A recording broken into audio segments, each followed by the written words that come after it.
Good evening, everyone. Welcome to tonight's City of Citrus Heights City Council meeting for Wednesday, April 9th. You will notice that I am conducting the meeting this evening, and we are waiting for our mayor who's attending a community event, and she'll be here a little bit later.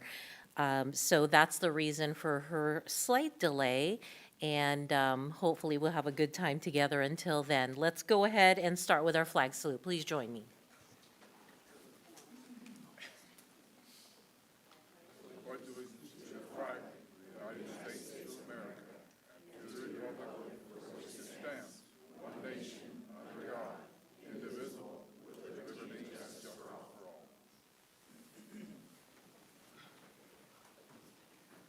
Roll call, please. Councilmember Middleton. Present. Councilmember Nelson. Present. Councilmember Schaefer. Here. Vice Mayor Lopez Taff. Here. And Mayor Karpinski Costa is absent. All right, if we can have our video statement, please. This meeting of the Citrus Heights City Council is live and recorded with closed captioning. It is cablecast on Metro Cable Channel 14, the Local Government Affairs channel on the Comcast and DirecTV UVerse cable systems. It is also live streamed at citrusheights.net. Tonight's meeting replays on Monday, April 14th at 9 a.m. on Metro Cable Channel 14, and this meeting can also be viewed on the city's YouTube channel. All right, next item, please. Next item is approval of agenda. Do I have a motion for approval? Move approval. All I'll right. second. I have a motion by Councilmember Middleton, second by Councilmember Nelson. Do we need a vote on that, Amy?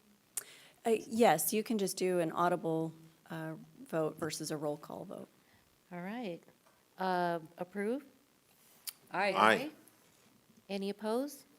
All right, we have an agenda. Next item, please. Next item is presentation number 4, proclamation of the City of Citrus Heights proclaiming April 13th through 19th, 2025 as National Public Safety Telecommunicators Week. All right, I have passed this proclamation duty to Councilmember Schaefer. Well, thank you, Vice Mayor. I'd like to call to the podium representatives from the Citrus Heights Police Department to accept this proclamation.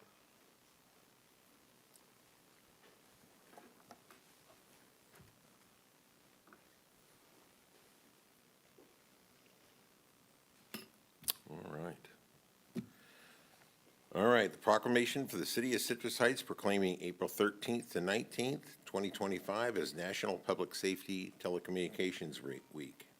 Whereas emergencies can occur any time that require police, fire, or emergency medical services in the City of Citrus Heights, and when emergencies occur, the prompt response of our law enforcement, fire, emergency medical personnel is critical to the protection of life and the preservation of property, and the safety of our first responders is dependent on the quality and accuracy of information obtained from citizens who contact the Citrus Heights Police Department Communications Center, and our 911 dispatchers are the first contact our citizens have for emergency services, and our public safety telecommunications of Citrus Heights Police Department have contributed substantially to the apprehensions of criminals, suppression of fire, and public education. Each dispatcher has exhibited compassion, understanding, and professionalism during the performance of their job in the past year. Now, therefore, be it resolved that the City Council of the City of Citrus Heights declares the week of April 13th through April 19th to be National Public Safety Telecommunications Week in Citrus Heights in honor of the men and women whose diligence and professionalism keep our city and citizens safe. Thank you so much, Councilmember Schaefer. Chief, would you like to introduce us to your team? Actually, I'll give the honors to our supervisor here. Can you hear me? Okay. Good evening, Vice Mayor Mary Jane Lopez Taff, members of City Council, City Manager Ashvini, Chief Turcotte, Thank you for the opportunity to allow me to present this proclamation tonight. My name's Sarah Frederick, and I'm one of the communication supervisors for the Citrus Heights Police Department. National Public Safety Telecommunicators Week falls on April 13th through the 19th this year. It was started in 1981 by Patricia Anderson with the Contra Costa Sheriff's Department in California. In 1994, former President Bill Clinton signed Presidential Proclamation 6667, in which he calls public safety telecommunicators the unseen first responders that Americans place their trust in every day. Often called the first responders, these words still ring true today. During 2024, the Citrus Heights Communication Center handled almost 120,000 calls for service, with 333,836 of them being 911 calls. Through dedication, a little sacrifice, and a lot of love for what we do, our dispatchers work diligently to connect the community with resources, provide safety to both the callers and the officers, and be the voice of reason during chaotic situations. Thank you so much to our City Council and the community for recognizing the Citrus Heights Police Department communications team through this proclamation. We would also like to share that Chief Turcotte will be presenting Dispatcher Kayla Sanders with our CHPD 2025 Dispatcher of the Year Award. We're really proud of her hard work and her growth over her career. So, thank you. And Madam Vice Mayor, with your permission, I'd like to present this Dispatcher of the Year Award. Just a little bit about this award. Every year, peers within the department nominate certain folks for Dispatcher of the Year. That's decided on, and this year, Kayla has been our nominee and our awardee. She has a conflict for the dispatch banquet where they usually give this award out, and so we thought what a neat treat for during this proclamation to also have council be able to acknowledge the award as well. So with that, Kayla, due to your exceptional service over this last year and your dedication to the community, we present you with the Dispatcher of the Year Award. Thank you, Chief.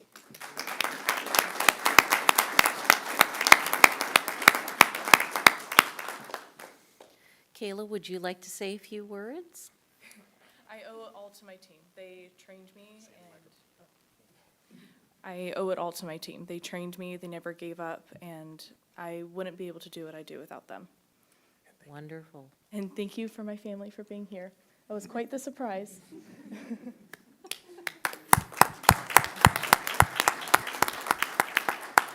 And before we go and take pictures with each other, do my council members want to mention any thoughts? You go first. Thank you, Madam Vice Mayor. I appreciate everything you all do. The way that you can remain calm and professional and do your job while you help save lives is just incredible. So thank you for everything.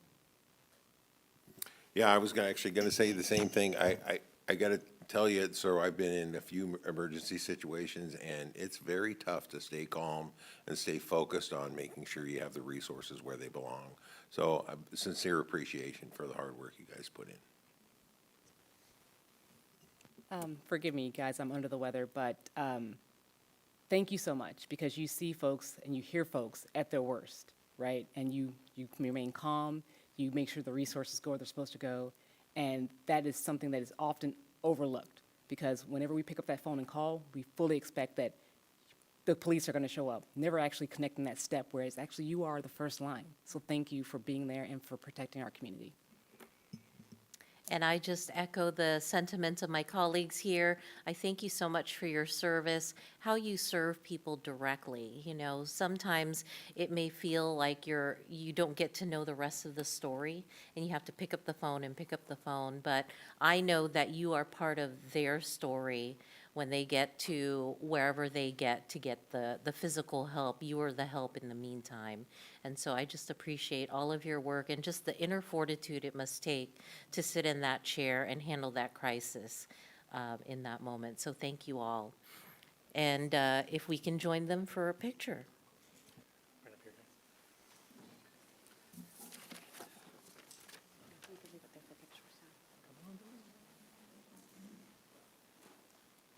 They have to frame it right here, don't they? Shall I? Like this. And family members feel welcome to come up and take pictures as well, so. Did you, Chief, did you want the family to join now, or you want to take it?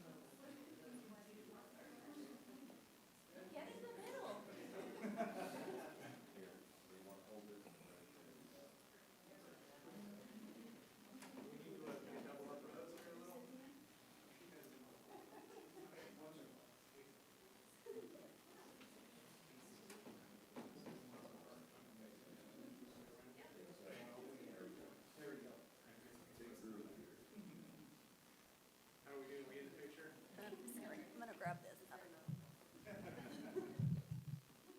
Sorry, go ahead. 1, 2, 3.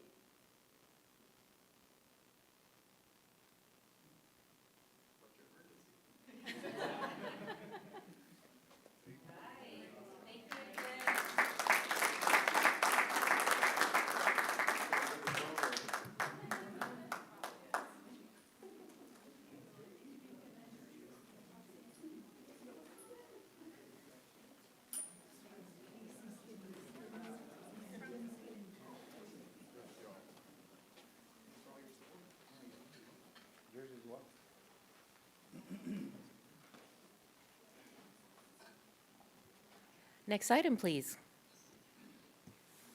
Next item is presentation number 5, a proclamation of the City of Citrus Heights proclaiming April 13th through 19th, 2025 as National Animal Care and Control Appreciation Week. Okay, I have given the pleasure of reading this proclamation to Councilmember Nelson. Thank you, Vice Mayor. All right, thank you for coming forward. So this is the proclamation of the City of Citrus Heights proclaiming April 13th through 19th, 2025 as National Animal Care and Control Appreciation Week. Whereas the National Animal Care and Control Association has designated their second week of April each year as Animal Care and Control Appreciation Week, and whereas animal service officers play a vital role in our community, including enforcing animal control laws, protecting public health by preventing the spread of diseases such as rabies, and educating residents on proper pet care. And whereas the Animal Services Unit is comprised of dedicated, highly qualified administrative, operations, and leadership professionals committed to preventing animal abuse and neglect, ensuring public safety by managing dangerous animals, rescuing injured animals, and reuniting lost animals with their owners. And whereas the Animal Services Unit is highly responsive to the needs of our community, actively participating in outreach and educational events that promote the importance of pet licensing and spaying and neutering to reduce overpopulation and shelter intake. And whereas the Animal Services Unit serves a visible and essential role in the community, regularly engaging with residents and the criminal justice system to enforce animal care laws at the local, state, and federal levels. And whereas the City of Citrus Heights honors and recognizes the compassionate service and dedication of our entire Animal Services Unit for their unwavering commitment to ensuring the welfare of animals and the safety of the public. Now, therefore, be it resolved that the City Council of the City of Citrus Heights does hereby proclaim the second week of April as National Animal Care and Control Appreciation Week, and urges all residents of Citrus Heights to recognize and express their appreciation for the dedication and service of the Citrus Heights Animal Services Unit. Well, good evening, Madam Vice Mayor and council members, City Manager Feeney. Chris Fry, Special Services Division Commander with the Police Department.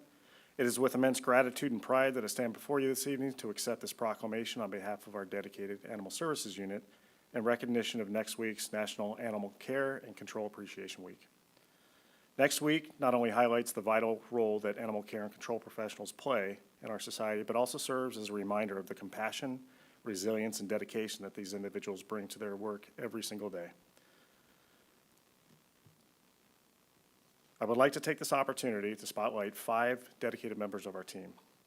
Police Services Manager Tiffany Campbell, Supervisor Deborah Miller, Animal Services Officer Tony Fleener, who was not able to be with us tonight, Animal Services Officer Alexis Wager, and Program Assistant Lori Ridnour. These remarkable individuals have gone above and beyond to ensure that our community's pets receive the care and attention that they need. Their commitment is unparalleled, and they work tirelessly to protect, rescue, and nurture animals in distress while fostering a compassionate relationship between our community and their beloved pets. PSM Campbell, Supervisor Miller, Officer Fleener, Officer Wager, and Program Assistant Ridnour demonstrate not only skill and professionalism, but also a deep empathy for the animals and the people they serve. Whether they are responding to emergency calls, conducting investigations, or engaging in community outreach and education, they do so with unwavering dedication and a genuine love for the animals that come into their care. It is this compassion that sets them and our entire Animal Services unit apart. In a world where kindness and empathy often take a back seat, let us remember that each day, these experienced professionals endeavor to make a difference in the lives of animals and the families that cherish them. They are the unsung heroes working quietly behind the scenes, and we owe them our deepest gratitude. As we celebrate National Animal Care and Control Appreciation Week next week, I urge everyone to take a moment to acknowledge and appreciate the work being done by animal services professionals, not just in our city, but across the nation. Their commitment, hard work, and compassion create a ripple effect of goodwill and kindness that benefits our entire community. Thank you, Madam Vice Mayor and members of council, for this recognition. It is an honor to accept this proclamation on behalf of our Animal Services Unit, and I look forward to continuing our vital mission together in the service of our furry friends and the loving community that supports them. Thank you so much, Commander Fry. Do we have any council comments? Thank you and your team for all that you guys do. Reuniting pets with their families is a super important role in our community here. Our pets are our babies, sort of, our kids in a way, and they're important to our families. So thank you for all that you do. I'd just like to echo those comments. I think that the level of professionalism I hear from the community, from you guys, is great, and I keep up the good work. Thank you for taking the extra time and effort to make sure that you're reuniting these pets to their owners. It's really critical and important. I've had my neighbor who's lost their dog several times over the years since I've been in Citrus Heights, over a decade now. And they're always like, oh, they're so nice when they return my dog. And I'm like, dude, get your dog chipped.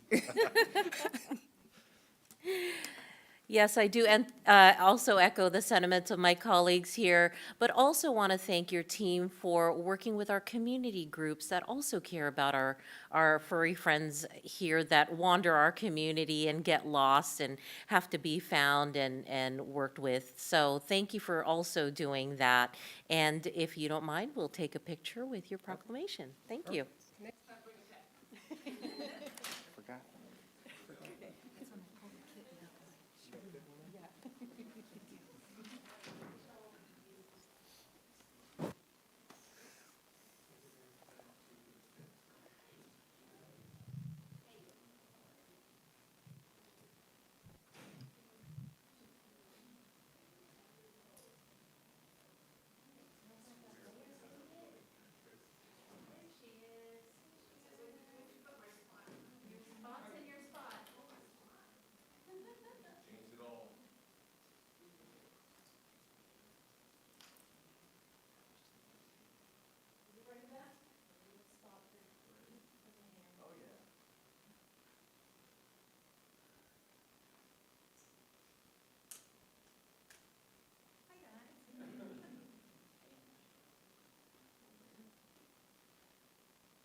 I want to thank Vice Mayor Lopez Taft for hanging in there for me. Where we at? Good timing. Can you read the next item? The next item is public comment, and if you wish to address the council during the meeting, please fill out a speaker sheet and give it to myself, the city clerk. When you're called upon to speak, step forward to the podium and state your name for the record. Speakers are limited to 5 minutes each, and the mayor has the discretion to adjust the allotted time. There is a countdown display that will flash red at the end of the allotted time. Consistent with the Brown Act, the council is prohibited from engaging in a discussion or taking action on any item not appearing on the agenda. And I do not have any speaker sheets for this item. We do have one for item 10, but I do have a written public comment that I can read. Why don't you read the written one? So we have a written comment from Sherry McCormick, and actually, this is for item number 10 too, actually, now that I'm looking at it. So I'm going to hold this one for item number Okay. 10. David, do you want to wait till item 10? Okay. Then we'll have the next item, please. The next item is comments by council members and regional board updates. Let's start with Councilmember Middleton. Thank you, Mayor.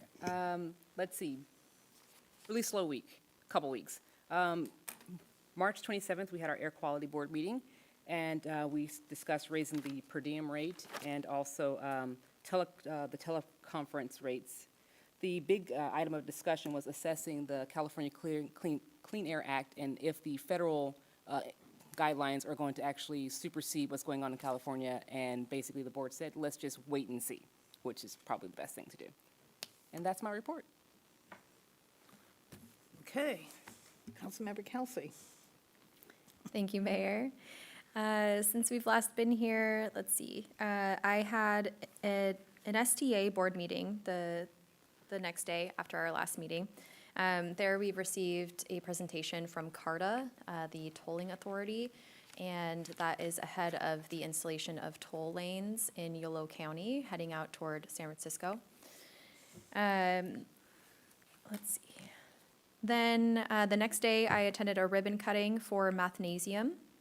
It is a tutoring center for math, which is awesome to have in our community. Then on the 17th of March, I attended Supervisor Rodriguez's community meeting here in this room, and we all heard her thoughts on everything going on now. March 21st, I attended my first 2x2 meeting with the mayor and our city manager, along with resident board members and the executive director of the SRPD, the Sunrise Recreation and Park District. And then, of course, we had our strategic planning retreat on the 26th, which we'll talk more about. And then we went to Colorado to study the malls there, which we'll talk more about too. Did it? Yep. Thank you very much. Councilmember Tim. Thank you, Mayor. So let's go back to, let's see here. I was also at Supervisor Rodriguez's presentation. It was very good. And then I had a SACOG meeting on the 20th that was in Rockland, and that was a very interesting tour of Rockland.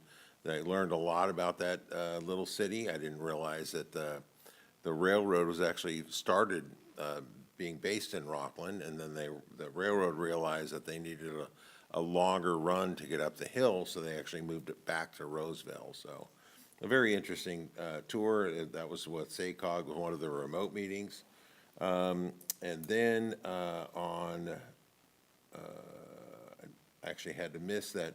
I missed the meeting on the for SAC-RT on the 24th because I was attending an event up in El Dorado County. And then I had okay, so then we had I had a chamber ribbon cutting on the 27th. We did the strategic planning, chamber ribbon cutting for Minuteman Press there. That was great. And then on the 28th, I had a mega region, which is also part of SACOG. It's a committee meeting where we get together with the San Joaquin and a lot of the Bay Area folks to talk about things we have in common as far as the mega region goes. Then on the 31st, I sat in for the mayor for Monday Morning with the Mayor from 10 a.m. to 11 a.m. because she had another appointment. And then I had a meeting with Newmark, which is a marketing firm interested in bringing companies to the Sacramento region. They're doing a marketing study. And then we did our trip to our study mission to Belmar, which we'll talk about a little bit more later. And then on Monday, I had a SACOG meeting with the Policy and Innovation Committee meeting. It was also very interesting. We talked about tolling, we talked about loaning money, we talked about all kinds of things. It was interesting. And then then we're right up tonight. So that was my entire couple weeks there. We've been busy, all of us. Yes. Vice Mayor, how you been? What you doing? Doing well, had pretty quiet last few weeks, but our Sacramento Public Library is entering into their budget planning season, and so you will get a little bit more information about that from me. I am on the budget subcommittee and will be talking about that in the coming months. Also, as a fan of economic development and business growth in our community, I did go to Teriyaki Madness, which is occupying the former Starbucks next to Barnes & Noble. So I encourage you to shop and eat local and, really support those businesses that pop up here in our community, because that is the best way we can encourage other businesses to be part of Citrus Heights.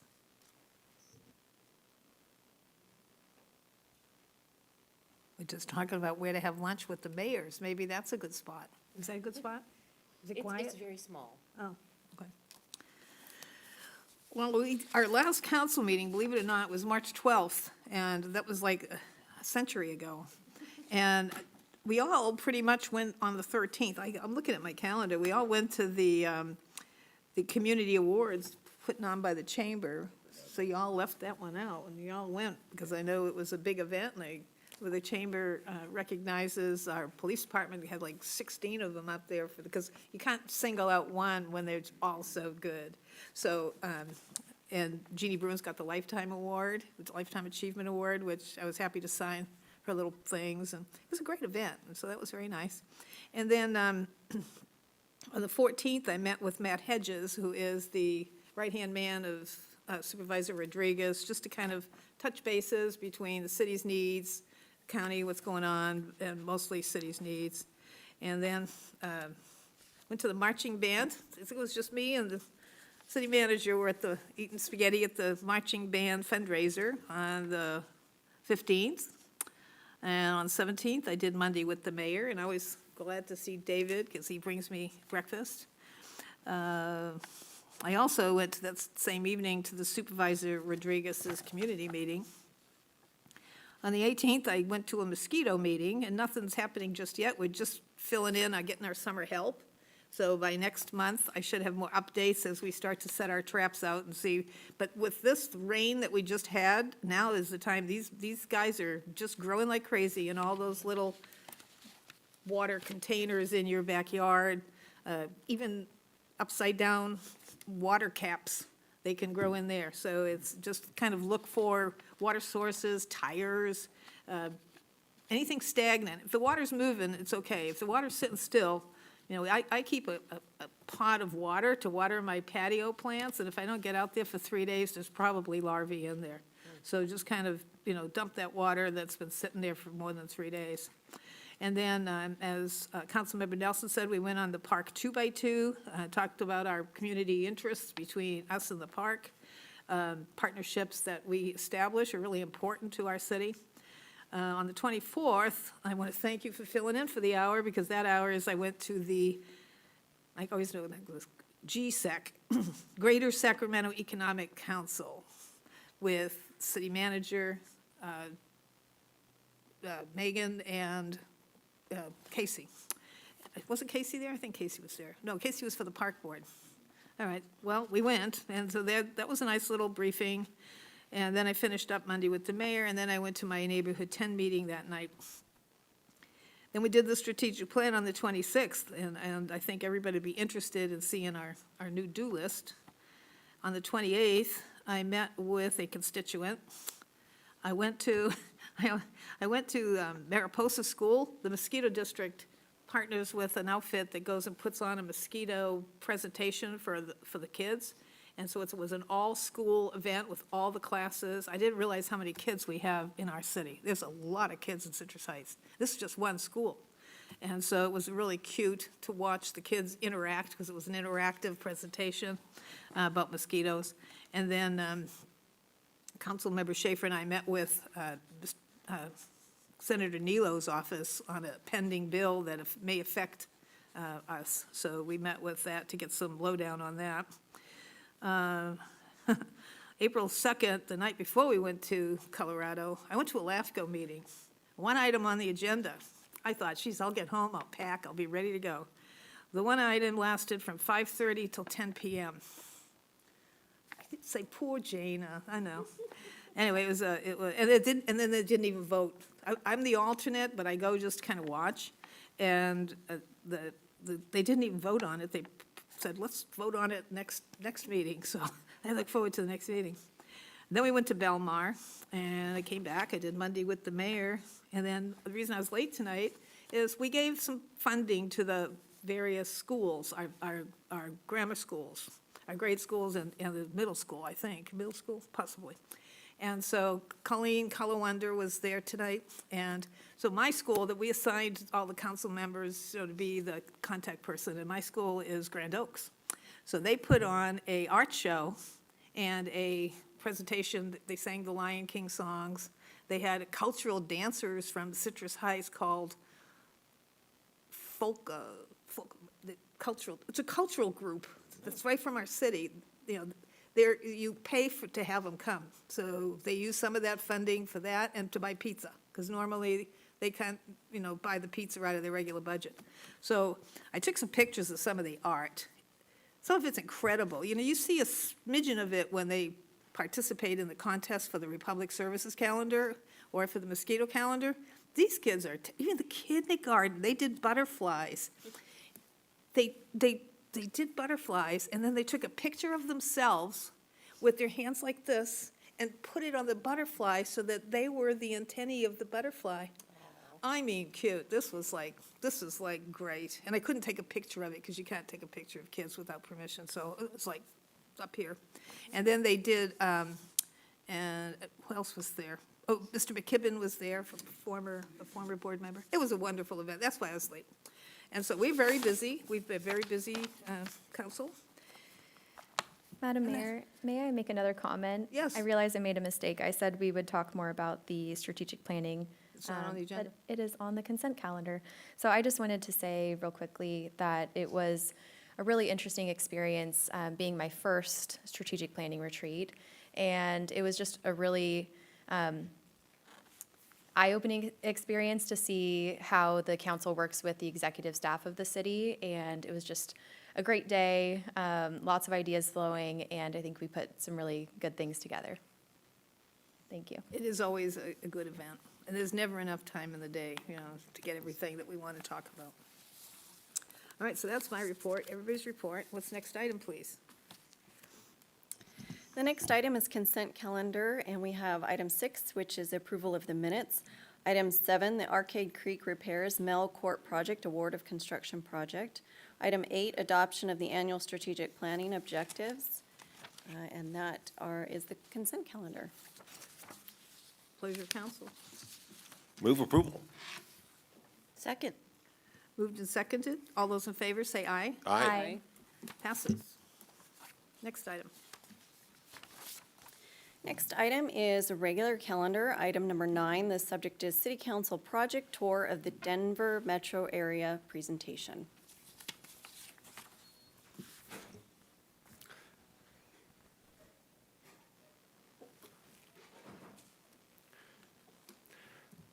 Well, good evening, Madam Mayor, members of the council, Ash Finney, your city manager. I just wanted to open up and make a few comments before I hand it over to Directors Kempenaar and Director Huber, who are going to make the majority of this presentation. But I just want to talk a little bit about the program that was put together by Director Kempenaar and his team, and a special shout out to Stacy Hildebrand that really also had a lot of involvement in making sure that we had a very robust trip that was very full, which no doubt it was. As the council knows, we were very busy while we were out there. And it was not busy work, but it was meaningful, thoughtful, thorough work. Director Kempenaar made sure that we had a great lineup of kind of the who's who when it related to the redevelopment of these malls, mall assets. There were 2 different malls that were different stages of redevelopment. And then in addition to that, also looked at some other really creative projects that were happening in and around that area. We were able to visit the Edgewater Public Market, which was like an adaptive reuse, and it was really a catalyst to help see redevelopment in and around an area around really a market hall. I know that Director Kempenaar and Director Huber are going to speak to that in their presentation. And then with the interest that the city council has in arts, in that we continue to hear from the community, and I mean, just even in the council comments, we have a lot of burgeoning artists here in Citrus Heights.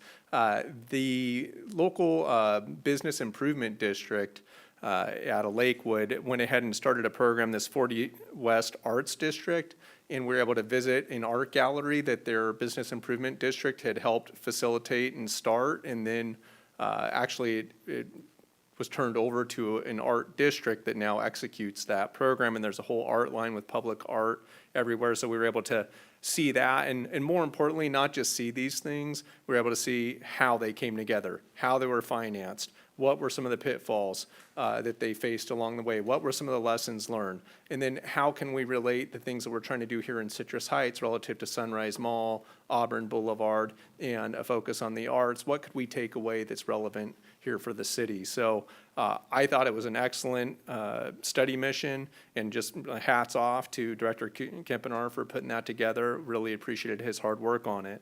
And then speaking of a tip of the hat, Councilmember Schaefer, that's where the idea came from where your trip to with SACOG out to the Belmar Mall in the Lakewood, Colorado area really inspired some thinking with you as well as some of your other SACOG board members. And the reason SACOG chose this area, this metropolitan area, is it's really looks at probably about 20 years ahead of where Sacramento is right now, but there's a lot of similarities with Denver and Sacramento, just probably 20 years ahead of us. And as it relates to the mall redevelopments that we visited, those started, it's funny to say turn of the century now, but ultimately about 20, 25 years ago.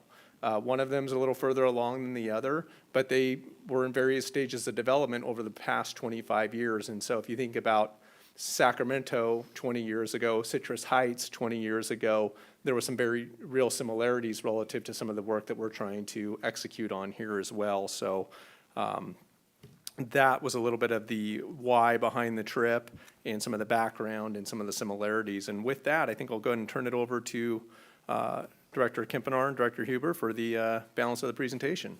Thank you, City Manager Feeney and Council. Pleasure to kind of give you a recap of the trip and look forward to hearing your comments as well. So as City Manager pointed out, the first part of this presentation will focus on Belmar, which was in Lakewood, Colorado. Then we'll talk about a different approach for a mall in downtown Westminster, Colorado, Edgewood Public Market, and then last but not least, the Arts District. And each of these segments has a pause in between for council comments, reflections, questions. Also happy to take those real time as we're moving through the presentation. And you can see here lots of community or group gathering time, asking questions. The council was obviously hard at work and bundled up because it was a little chilly while we were there. So just recapping where we went. So the Denver metro areas, Denver's in the center of this slide. Lakewood, Edgewater, and Westminster are all west of the Denver proper. They're all suburbs, first or second tier suburbs, similar to what we are to Sacramento. Obviously, Denver's also the state capital for Colorado, so a lot of similarities, as City Manager Feeney mentioned. Also, if you look at the malls that were involved, a lot of similarities too. This is a photograph of each of the mall sites from 1999. You can see our Sunrise Mall on the left. Westminster Mall in the center and Villa Italia Mall on the right, which was what became Belmar. So you can see a lot of similarities, lots of parking, lots of big roads around them, a lot of similarities to layout and building shapes. So there's a lot of commonality between these three different malls. So first, we'll focus on Belmar. Often they call it downtown Lakewood as well. It kind of became a downtown as a suburb.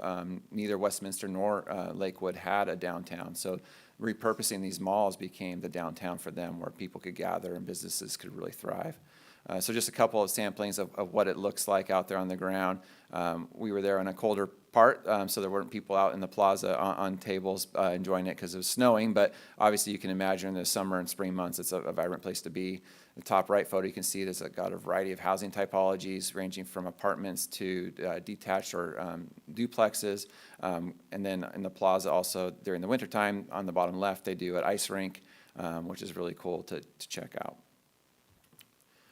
Just a brief history on Belmar and the Villa Italia Mall.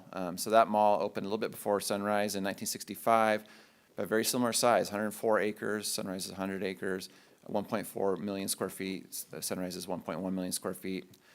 Similarly, that mall, the town built around it. That was the mall that was what drove a lot of growth, and it really was their economic engine until the 1980s.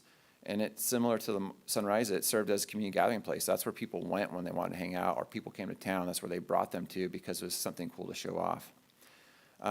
But mall slowly declined and ended up in closing in 2001. The city staff attributed that to a slowing general economy, increased local competition in the nearby area, lack of investment, private investment into the site, and then 3 of the 4 anchors had closed by that point. So it was definitely trending downwards. And that resulted in a general deterioration to their commercial core and their tax base. Both property tax and sales tax continued to increase around the mall, but declined on the mall itself to a point where there wasn't much money coming in and not a lot of upkeep. They also had a complicated ownership pattern where there's different leases and property ownership that made it difficult to pull in developers to have those conversations and actually talk about redevelopment of the site. And then even then, in 1989, there was the national trend of malls starting to stagnate. So as City Manager Feeney said, about 20 years ahead of where we're at, and we're seeing a lot of similarities. So as the city dove into it, they realized they had a problem and they wanted to attack it, and so they looked at some of the challenges. One of the biggest challenges is the infrastructure. As a mall, it was built for a single purpose. It was retail, and it doesn't have the sewer or water pipes and things like that to serve residential or higher intensity uses, so that was a major obstacle. They also had some struggles with groundwater and soil contamination from previous uses on the site, so that required remediation of certain uses and asbestos inside the interior of the mall. As that got hauled off, they had to treat it properly. So the city really identified an approach would be the best approach for them would be a public-private partnership. And as luck would have it, there was a developer in the Denver region who was a newer developer, but they had a different view on how growth should look like in this environment, continuing partners. And basically on a handshake deal, the developer was ready to buy the mall. And on a handshake deal based on a shared vision, the developer went ahead and pulled the trigger and bought the mall. And then as talks progressed, they built in a relationship and they had built-in flexibility. They ensured that the risk was on the developer, but not without support from the city to make these kind of things happen. So just a quick recap on the initial phase. So in 1999, that's when the handshake deal spurred the developer to pull the trigger and buy the land. And then in 2000, the city and the developer put together an urban renewal plan, and so that's similar to when we had redevelopment. It's kind of like a redevelopment plan. And then in 2001, they executed a finance agreement which memorialized the city's responsibilities and the developer's responsibilities. And then ultimately that same year, the Villa Mall closed and demolition and site work took place. You can see here on the aerial, this is, well, they're well into the demolition here. That little building on the white building sticking out is the former Macy's. It's now the Dick's Sporting Goods at that site. And then vertical construction started in 2003. And then the first phase opened in 2004, which was kind of the central core to this site. And that first phase was a smaller chunk of the site, but it was a big chunk in terms of effectiveness and what the feeling it brought to the site. So it had over 500,000 square feet of retail, which included not only just pure retail, but entertainment, a big movie theater. They had a number of restaurants and a lot of different businesses, 70 different stores and businesses, 185,000 square feet of office, and then 400 different residential types, units and different types, apartments, townhomes, and condos. So really a mix of densities and typologies. And then the city built, or the developer built 2 parking structures to help support the ultimate growth that he was going to come behind this first phase. So as I mentioned, it was a public-private partnership between the city and the developer. The developer was purchased the site, and then the city entered a financial agreement with the developer. And this is where the developer levied a 2.5% public improvement or PIF fee on all sales that take place on the site. And that money is used to help pay off the bond that's required to provide the infrastructure. And recognizing that that would add cost to consumers that may give this site a competitive disadvantage to other nearby areas, the city waived 2% of their share of the sales tax. So effectively, the PIF fee only increased the net cost on the site by 1.5%. So it was still competitive in the region, especially considering the built environment and excitement around it. So it was a $750 million private investment backed by $160 million in public improvements, which was financed by a $95 million bond, which is floated by the developer and backstopped by the land in which the mall resided. But the city did help set up the structure to repay those bonds through property tax increment. So that's the difference between the mall's value when they demoed it essentially to the value today. They capture that value and they use that value and change a property tax assessment to help pay off the bonds. And then 50% of the lodger's tax, or what we would call TOT tax here, is applied to that as well. And then of course all the public improvement fees that come in go to pay off that bond which made it happen. On the right here, you'll see before the council was able to come out, Larry Dorr on the far right of the screen, we had the benefit of meeting with him.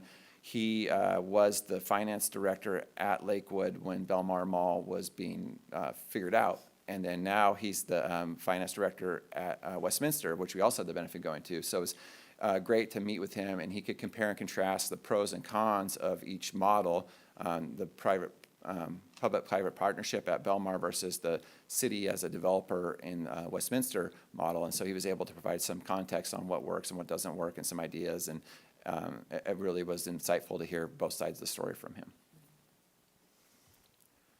So this is just a series of progress of the Belmar Mall. You can see here 2002, this is right when they started to do initial work. The bottom right corner is where they started building their detention basin that would ultimately serve the site. And then over time, by 2008, you can see the central core here. This is the public plaza, the movie theater, and this really became a key entrance to the site. You can see housing starts building around the perimeter, and slowly but surely they start making progress. And then as you keep continuing down through the line, different buildings take shape. Target here comes online, which is a major sales tax generator, more housing, and it just slowly over time just builds in. And you can see over time just more and more the Hyatt Hotel comes in. So all that is additional revenue that's helped paying off those bonds. So there is an incentive for the developer to make things happen because it pays off their debt more quickly. So it's in their best interest to make these things happen quickly and pay off that debt, and the city retire the city's contribution, in which the city can bring in that revenue more directly too. And then 2020, additional continued growth, and then even now, these two rectangles on here represent, the one on the left represents a multifamily project that's under review, and the one on the right is a boutique hotel. So you can see that's just continuing to get more intense and more types of development in there. And they even think that some of the empty parking lots on the perimeter site will be next. So they're continuing to build momentum on what they've built here. And with that, I'll turn it over to Director Huber. And we learned that Belmar is not done yet. There is room for additional development. The excitement continues on how to densify and diversify the site even more. This slide shows what Belmar will look like at full build-out, almost 800,000 square feet of retail, almost 900,000 square feet of office, a 75,000 square foot movie theater, almost 200,000 square feet in hotels, and over 1,200 residential units. If we were to summarize the presentation thus far, what we learned essentially is that this was a lot of really hard work of finding the right partner, building effective public-private partnerships, and starting digging into projects and deal making. And that's resulted in what Belmar is today. So it's about 22 city blocks, many or most of which we walked together last week. And it's created over 2,500 jobs in 110 businesses, which is significant. Retail right now sits at about 2 million square feet, 90% occupied, and almost 400,000 square feet of office, 88% occupied. I want to pause here and focus in on what we learned the value proposition is of office development as it relates to a mixed-use type of project, and specifically here at Belmar. Sometimes mixed-use developments, especially in this day and age, post-COVID, office can get a lot of skepticism. But the fact of the matter is, office is important to be able to program and produce daytime population that will shop in businesses, that will create foot traffic and generate additional economic impact. When you add the daytime population of office along with the nighttime population of residents, you're programming 24/7 economic impact, and that's why it's important. I also heard, as we were talking with folks at Belmar, a similar value proposition that Sunrise Tomorrow could in fact provide. We heard that Belmar offers an effective alternative to more expensive urban Denver office options, and while providing a great value proposition of a very amenity-rich environment, which is what office users really crave today. And they had some great flagship tenants, including Google, a great poll. Props to Belmar for making that happen. So along with that retail and office, it's nearing 1,200 residential units and has executed over $160 million in public improvements. That includes streets, infrastructure, parking garages, acres of parks, along with a central square that offers activation opportunities for community events to increase quality of life in Belmar and beyond, along with stormwater detention. So in terms of Belmar today, there are two categories of revenue-producing mechanisms that we learned about. The first category is through financing mechanisms, essentially how Director Kempenaar shared that bonding was able to be effectively executed and managed through that public improvement fee generation. That produces about $5.4 million annually, 100% going back to bond payment. The tax increment financing generation at about $2 million, again, 100% back to bond payment.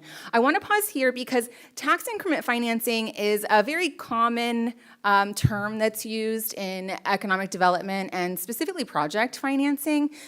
California being California, we like to be different. So while other states use tax increment financing, we have tools that are called community financing districts, enhanced infrastructure financing districts, and a couple of other ONRI acronyms.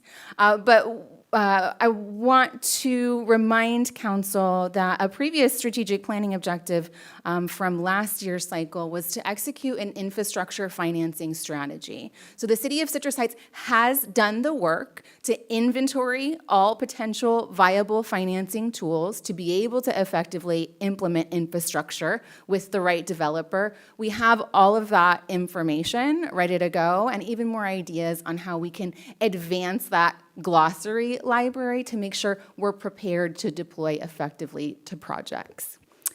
You heard Director Kempenaar also mention the lodger's tax generation.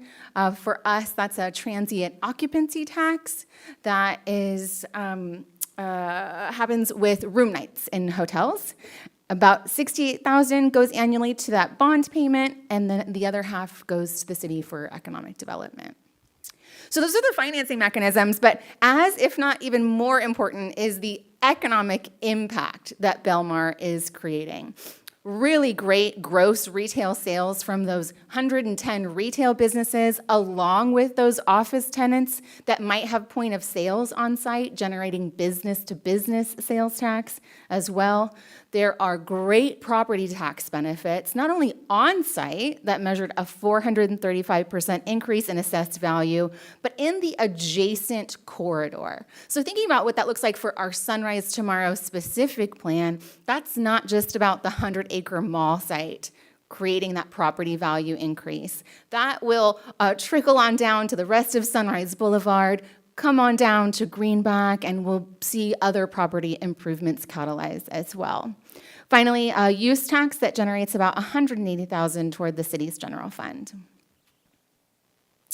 So on our visit, walking those 22 city blocks together, we saw a variety of real estate that showed how these projects can come to be and perhaps look like on the Sunrise Mall site as we move forward in the Sunrise Tomorrow specific plan. A variety of dense Belmar commercial to accommodate various types of businesses, along with a variety of residential. As Director Kempenaar mentioned, a handful of different housing stocks to accommodate all types of resident needs, anywhere from families to empty nesters and everything in between. We also saw a combination of home ownership and rentals as well. I think so. So, kind of wrapping up what we learned and talking to the various stakeholders and what we saw, actually this quote's from Larry Dorr, is be flexible, don't settle. So make sure you have that vision in place and know that it's going to evolve over time. They did not expect Target to come in, and that was actually something that really helped them out in terms of sales tax generation. So being flexible, but also holding true to your ultimate vision. In this case, it was a very urban environment. So that's what his word of advice was. He also mentioned like the alignment between the city and the developer was key. That it happened through happenstance essentially for them, that they found this gentleman that was really aligned with their vision and what they wanted to do, and they worked together and worked through some bumps in the road to figure it out along the way. You know, things came up, they put their heads together and collaborated to figure out a way to overcome them. So that was really important. Obviously, as Director Huber talked about, the creative financing and city contributions, you know, the developer said this would not have happened without some stake of the city's contribution to make this happen, and that creative financing is what made that work. Also, just to point out that this will build community and quality of life, but you're not going to see immediate return on investment. It takes a while to repay those funds from the city, the opportunity cost from those funds. But as Dr. Huber pointed out, it does spark investment around the immediate area that is not leveraged by bonds, and so that growth really comes kind of tax-free, and that's a benefit to the community. And then also, lastly but not least, is you have to activate it. So in Belmar, they have the ownership group of the commercial area. They do a routine activation. They just had a St. Patrick's Day event. They do the ice skating. They do summer concerts. They do a 4th of July event. And this is where the people of Lakewood come to gather for those events to really explore. And this is where they come to know as this is the place they want to go to check out and experience different events. And Casey, putting a finer point on that, that was another partnership that we heard from Belmar is extremely important. It's not just about developer partnerships, it's about long-term property owner partnerships. Okay, so we'll do a recap after both malls are done here, but transitioning to downtown Westminster, you can see on the left what it looked like in 1989, and you can see what it looks like now in 2024. Obviously, a couple decades in between there and a lot of hard work, similar to Belmar, different approach. In this case, the city purchased the mall. They went out with an RFP to try to find a developer to work with. They were unsuccessful at finding someone that had this shared vision with them. And so what they ultimately decided to do was to act as the master developer themselves. So it's a lot different model, a lot more risk involved for that particular city, and a lot significant investment as well. So the city put in about $120 million between the mall purchase and the infrastructure. And really, they have a fiscal model that's 50 years plus before they'll get that full repayment back. And the model allows the city to sell off pieces, piece by piece. So in this map here, you can see the gray squares are buildings that are in place. All the light blue is yet to be built. So they have a long ways to go. They think they're about 30% done. And there are some headwinds coming down the pike with the economy, and they see a slowing pattern.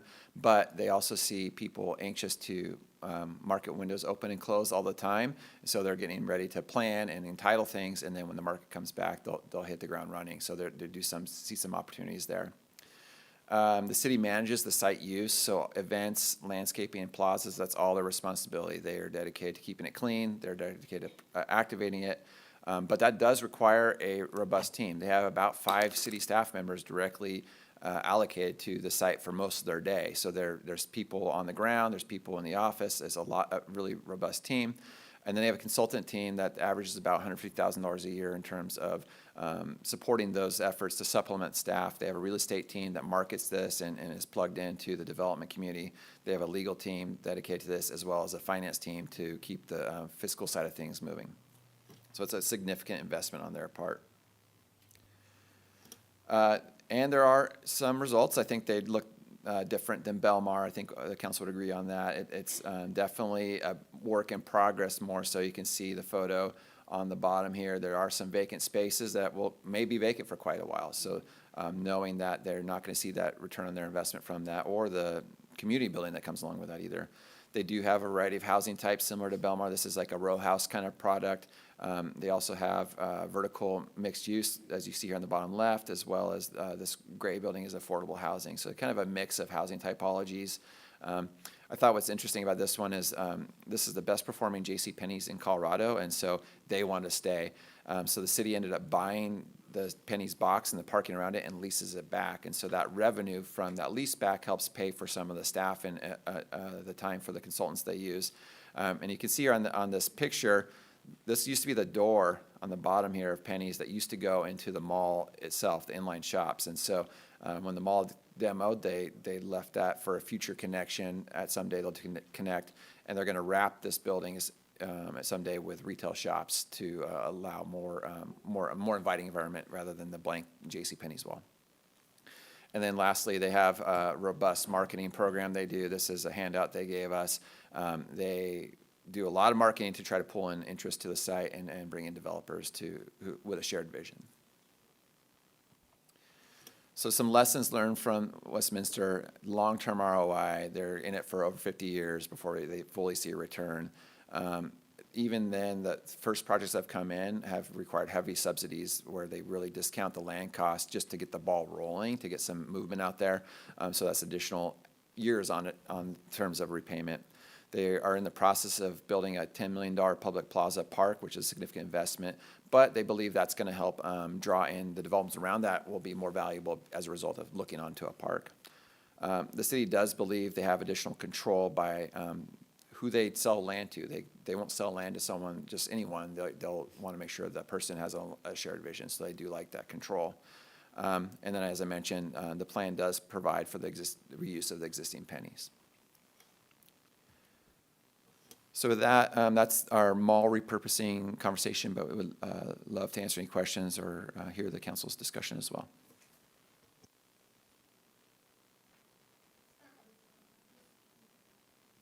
Let's start with the guy who made this happen. Thank you, Mayor. Everybody still awake out there? Because that was a lot of, no offense, you did a great presentation, but it's a lot of numbers and stuff. I just like to kind of bring the human side of it. This was it's a development that felt friendly. And when we look at the Westminster product, it felt very cold. There was even buildings there that kind of looked like prisons to me.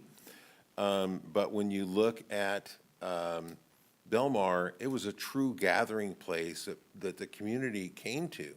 And when I say it snowed every day there, it was freezing cold. That picture of me standing there with holding my binder, I'm like, what a terrible mistake that was, because my hands were freezing. It was probably 30-something degrees outside there, but when the Friday night came around, all of the streets were full. All the on-street parking, the restaurants were full. The snow and the cold did not keep people away, and that speaks volumes to how the community responds to something that they really feel a sense of connection with. And I think that's truly what we're looking to build here is an experience that not only our own residents can appreciate, but people coming from other parts of the region can come in and enjoy our restaurants and we can enjoy their revenue. I mean, that's really what this is about, excuse me. But that's really my comment. And again, it was, talking about how the taxes and financing and all that stuff goes. That is a necessity piece of this equation. But when we talk I just want to kind of speak to the public and convey what I got out of this. It's a really warm and enjoyable and not, you called it an urban, it doesn't feel urban. It really doesn't. It feels just like a village. It really is a really cool experience. So there's my comment. Thank you, Mayor, and thank you, Councilmember Schaefer, for bringing this to us. Pardon me, I'm just adjusting it, but I didn't realize it would make that noise. It was really valuable to be there on the ground and to actually walk these developments. If there's one thing I remember from my time in real estate is that photos can lie and tell a different story. And when you actually go get to see the property, it's a whole different experience. And I agree with what Councilmember Schaefer said about the bustling kind of nature of it that we saw on Friday night. Even though it was cold, snowing, there were still people out. It was on a weekday, albeit a Friday. And so that was really nice to see. It did feel like a village, a warm village, as opposed to kind of like downtown Sacramento being an urban center that's kind of cold and stark. And so that does align with our Sunrise Tomorrow plan, so that was really cool to see. The difference between the Belmar and the Westminster properties was striking, and I have to wonder if part of that, aside from being different development models, was just the timing of development. Westminster kind of got started later, so they had to go through COVID and hit those delays. So I'm curious to see where they go over the next couple of years, but it seems like they have a good plan in place. So there were a lot of good nuggets that we took away, and I'm excited to further the conversation after this experience. Thank you for bringing us. Councilmember Middleton. Councilmember Schaefer, again, we cannot thank you enough for, really pushing for this, because when we went out there and we were walking around, I walked 15,000 steps. And okay? But there was so much stuff to see there. And it was just all just right there. And as you're walking past the Target, you're walking past an ice cream shop. There was a Nordstrom Rack that we never got to visit, but we won't, bemoan the point. But the whole thing is, when you look at this picture that's up here right now, and you see this parking garage that is basically hidden. I love the way they integrated parking. There's so much parking there that people don't have to worry about parking on the street. They can just go park in the garage, and you walk out that garage, you're in the store, you walk out that store, you're in the middle of, just, like, I would like to call it maybe even a shopping district, right? Because every time I turned around, I saw something that I wanted to go and buy. And that's what I want for Citrus Heights. I want to have that opportunity where there's this diversity of things and stuff to do. There was just so much, and I felt like the trip probably wasn't quite long enough for us to really experience what was there, but we got a good taste of what's possible. There was a pet supply place, kind of kitty corner to the hotel, and we didn't get a chance to go anywhere in those things. Vice Mayor, how'd you do? The one word I keep coming back to is inspired, and I think to have an experience in person is very, very different than studying the history and the website even, you had to be on the ground. And, you know, everywhere you turn, it did feel like a village. I'm so glad you introduced that word because I was trying to figure out for myself, why did it feel so convenient? And there are all level of format of retail store, eateries of all different kinds. There were walk-up ice cream shops. There were traditional format coffee shops. And this was right across the street from our hotel. The hotel was the right size. I think they have only 130 rooms. And that felt like a warm gathering space, an extension of the city format. They had senior housing, and that for me, at this stage in my life, and working with my aging parent, really warmed my heart because they talk about affordable housing, but sometimes in communities, we forget that seniors are part of our community as well, and they want to remain vibrant, independent, ability to go to those same shops without having to get into a car or public transportation. And the Belmar property really felt like their new downtown. The other thing that I didn't realize, looking at our own Sunrise Tomorrow plans, how wonderful it is when you break up what looks like a big block of 100 acres into smaller blocks. And these, I would say, they're not traditional block sizes, they're much smaller.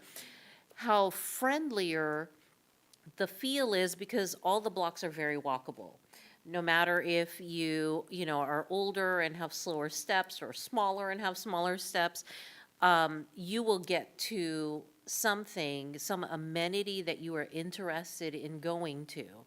And again, it's true, the financing options and those strategies, we understand those are all going to be worked through in their due time, but I think for council, catching the vision and feeling the feelings of what we could be, that was the most valuable part for me because I read recently our Sunrise Tomorrow plan, cover to cover, and I thought, this is amazing, but I wonder what it looks like.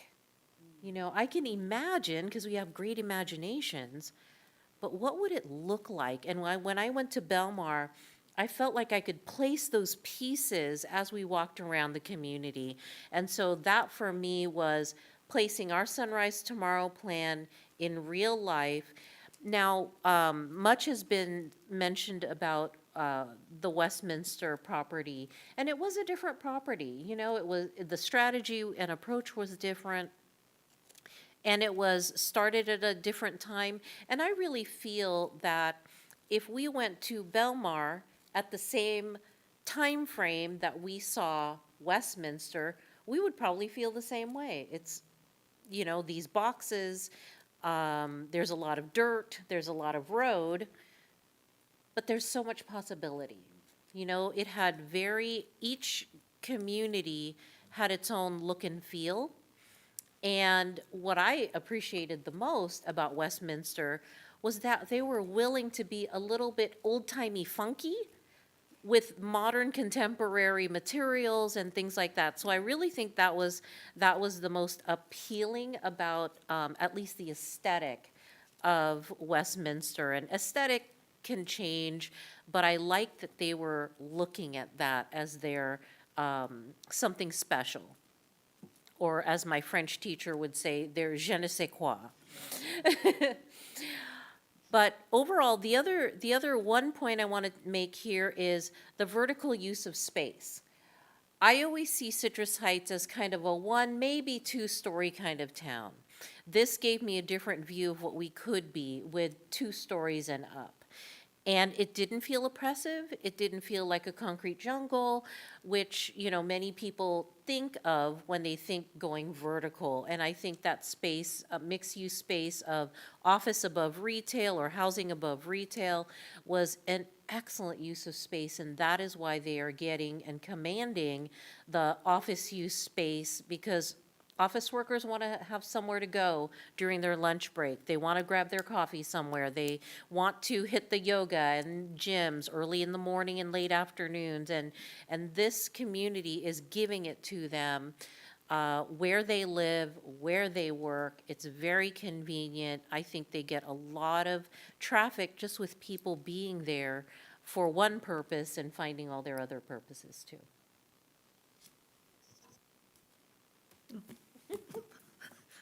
I thought there was more. First of all, I wanted to reiterate the thank you to Casey for organizing this. It took a lot of work to organize. You can see I'm in my little ride-along chair because I couldn't have walked, 50 blocks? No. So my takeaway, and I saw something in the Sentinel that thought we were going on vacation. This was not a vacation. We didn't have time to vacate, and we, like I said, we didn't even have time to shop. And the view, like if you saw the LA fires in person, is a lot different than looking at a picture or watching a video. So it was equivalent to that. You have to see it to understand it. We have a vision in our Sunrise Tomorrow plan. So it starts with the vision. Then I see the difference between Westminster and Belmar as a difference in who you hired for your design. Because the design of Belmar was so incredibly good. I worry about the housing in our Sunrise Tomorrow plan. Everybody says, how are we going to fit 2,200 units? Well, I was shocked at how good the housing was at Belmar. There was different heights, different designs. It was all different. You did not feel like you were in a projects, and even though there was so many housing units there, but you didn't feel like you were, it was almost like luxury living. Would you say the $2,200 a month for the, was that what you told me? Who told me that? The affordable housing? I'm not sure it's that affordable. That was a different project. Oh, different project, okay, so I'm not sure how affordable is, but they had, you go down the sidewalk and they had little machines where you could take out the dog pooper bags, right, if you walk in your dog. I thought that was cool. It's like, and it was just a community. My comment, though, which you would not see from a movie, was that it's not kid-friendly, and I think that was brought up by one of the employees at the hotel. It wasn't really, other than maybe the ice skating rink in the middle of the thing, but there was no fast foods, not a single fast food restaurant in there. Everything was a sit-down, various cultural restaurant, cultural foods, but no fast food, no automotive uses. There was a Chick-fil-A just on the outside of the mall square. That's where it belonged, kind of like would be our birdcage. It was an experience, and that hotel was like incredible, 130, and it was crowded. I asked somebody, I said, what did you come to this hotel to see? They were going to just have a little seance or something, whatever they're going to do. So I thought that was, the landscaping was the other thing that I just think was incredible. And how if you have the right trees going down those main drags, we saw them when they're all naked and bare, but there was some pictures that he had from his SACOG trip where they were in bloom. These are great trees, so it was good planning. One right in the picture. Well, that's a naked one. But when they're in bloom and they're only so many feet apart, it's like walking down a aisle of flowers. It was beautiful. It was a good experience, We know how our vision can be. We got that vision. And so let's going to move on to the public market next. Thank you, Mayor. Yeah, so another stop on our tour was the Edgewater Public Market, which is, Edgewater is a 1 square mile town outside of Denver, too.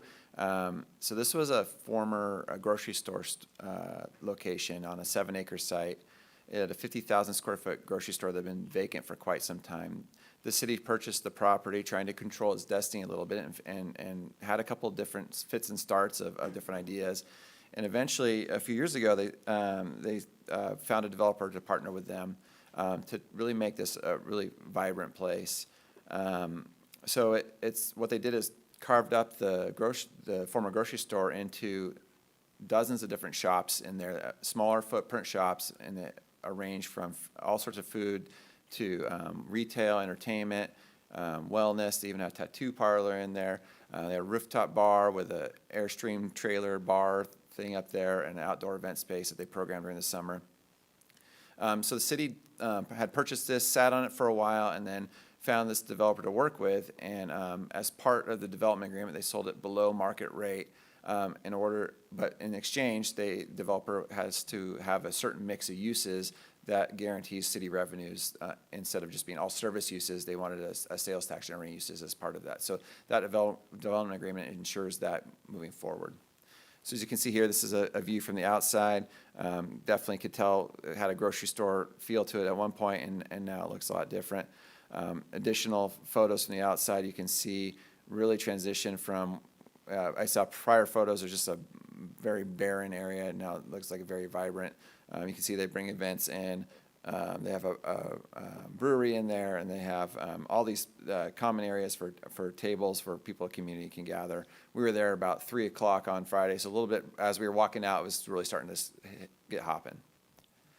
And now I'll turn it over to Director Huber for the Arts District. And Casey, one other thing I'll add about the public market before we leave the topic is what I really appreciated. In economic development, we see numerous concepts like these in urban or destination areas. And what I really appreciated seeing on the ground here is how this concept is successful in a decidedly suburban area. It was tucked into a residential neighborhood, a lot of similar components to the city of Citrus Heights, and it was really exciting to see something be successful in an environment similar to Citrus Heights. The pictures didn't show what, off that main big room, the big room. They also show movies in the big room, but what the pictures didn't show were all the shops. I mean, you could go get a haircut, there was a guy getting they were sweeping the floor from his hair. I thought that was cool. And Tattoos, you can get a tattoo. And this is a city that is 1 square mile.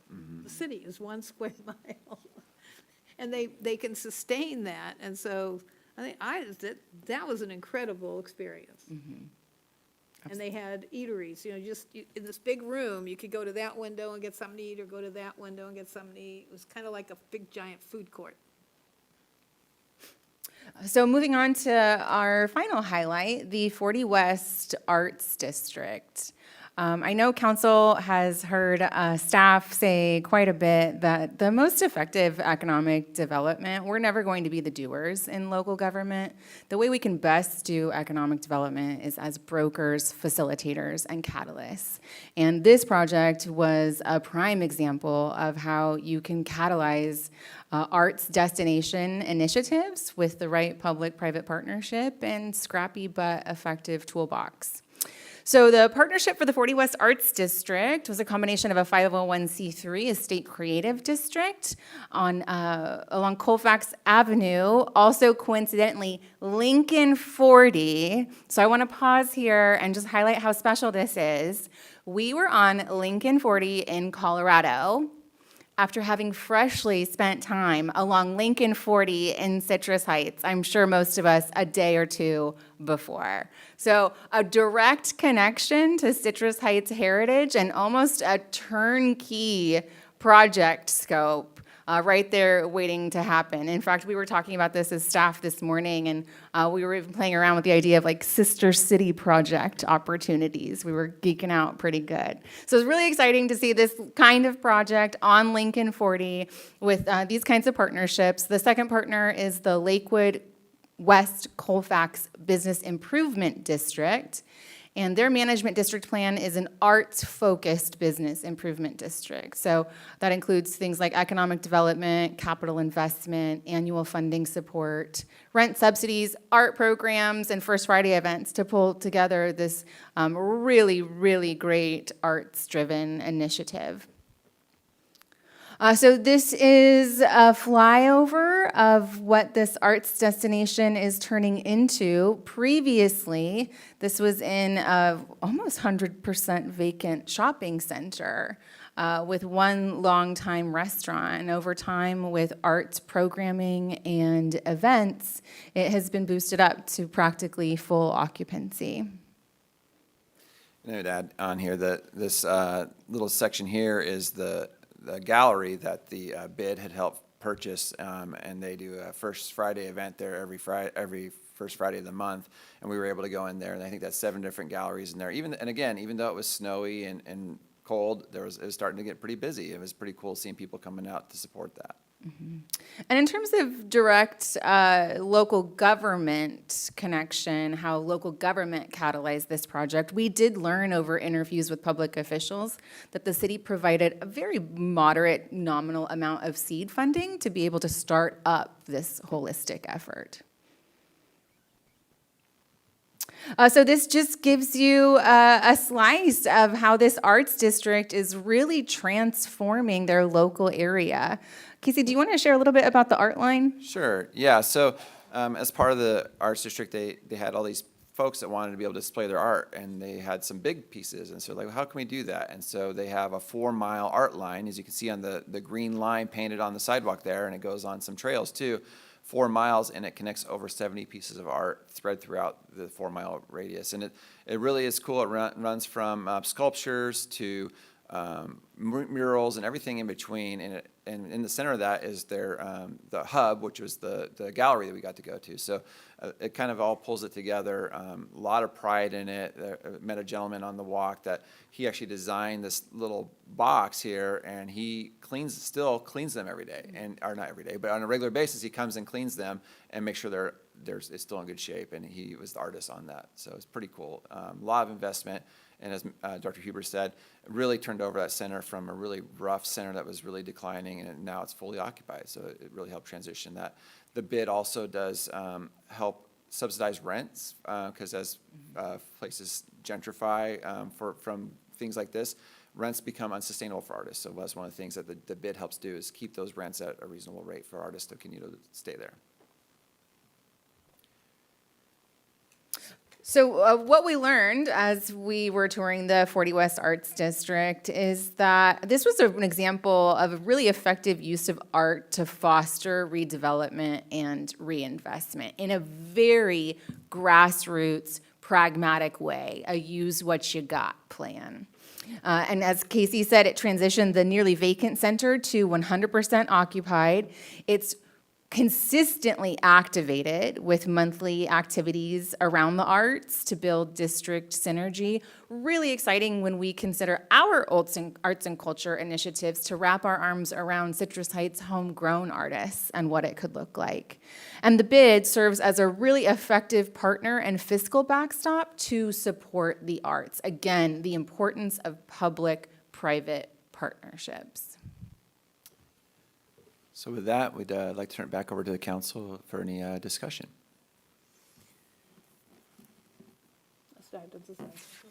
Looking at me. All right. This was actually something I found to be very, very interesting. Just how it was integrated into the city and working with the bid. The art was multiple artists that were there. It wasn't just, like there was. The front area actually was operated by the organization, but the rest of that huge space was individual artists that had leases, and it really helped out. And so you got to see something, it was, my opinion, better than going to the Crocker Museum, right? Because you got to see pottery, you got to see, other kinds of ceramics, you got to see acrylics. We saw some beautiful watercolors. They were just amazing, to blow your mind. But it was a space where the artists were there, they were working kind of a co-op style, and it was just amazing. Again, we did not get enough time to kind of sit there and watch. It was late in the evening, and we were like, gosh, we got to get on a plane tomorrow. But it was still very enjoyable to kind of see what that arts district did and how it transformed that area. Because I'll admit, outside of that district, it was looking rough. It was not great, but this really helped in the area that it was in. Vice Mayor? I really like that they took an area and they took a need and they created something pretty amazing. The art line, that green line, really kind of delineates for the community, what are we doing here? We're giving you opportunity not only to walk around your community, which is healthy, but to experience art in a different way.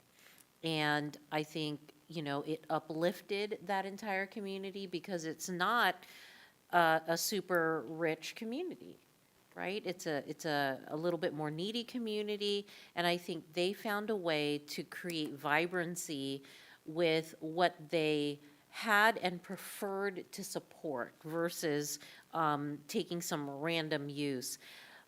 Now, the other thing that really impressed me was the public market. I was absolutely blown away, and I wrote down for myself, it's an entrepreneur's mecca, because there are tiny format stores where an entrepreneur who's just starting out could lease a very small space, whether they were a food vendor or a retail. I mean, we saw a plant vendor there. That was my favorite because, where do you see plants being sold other than, big box stores?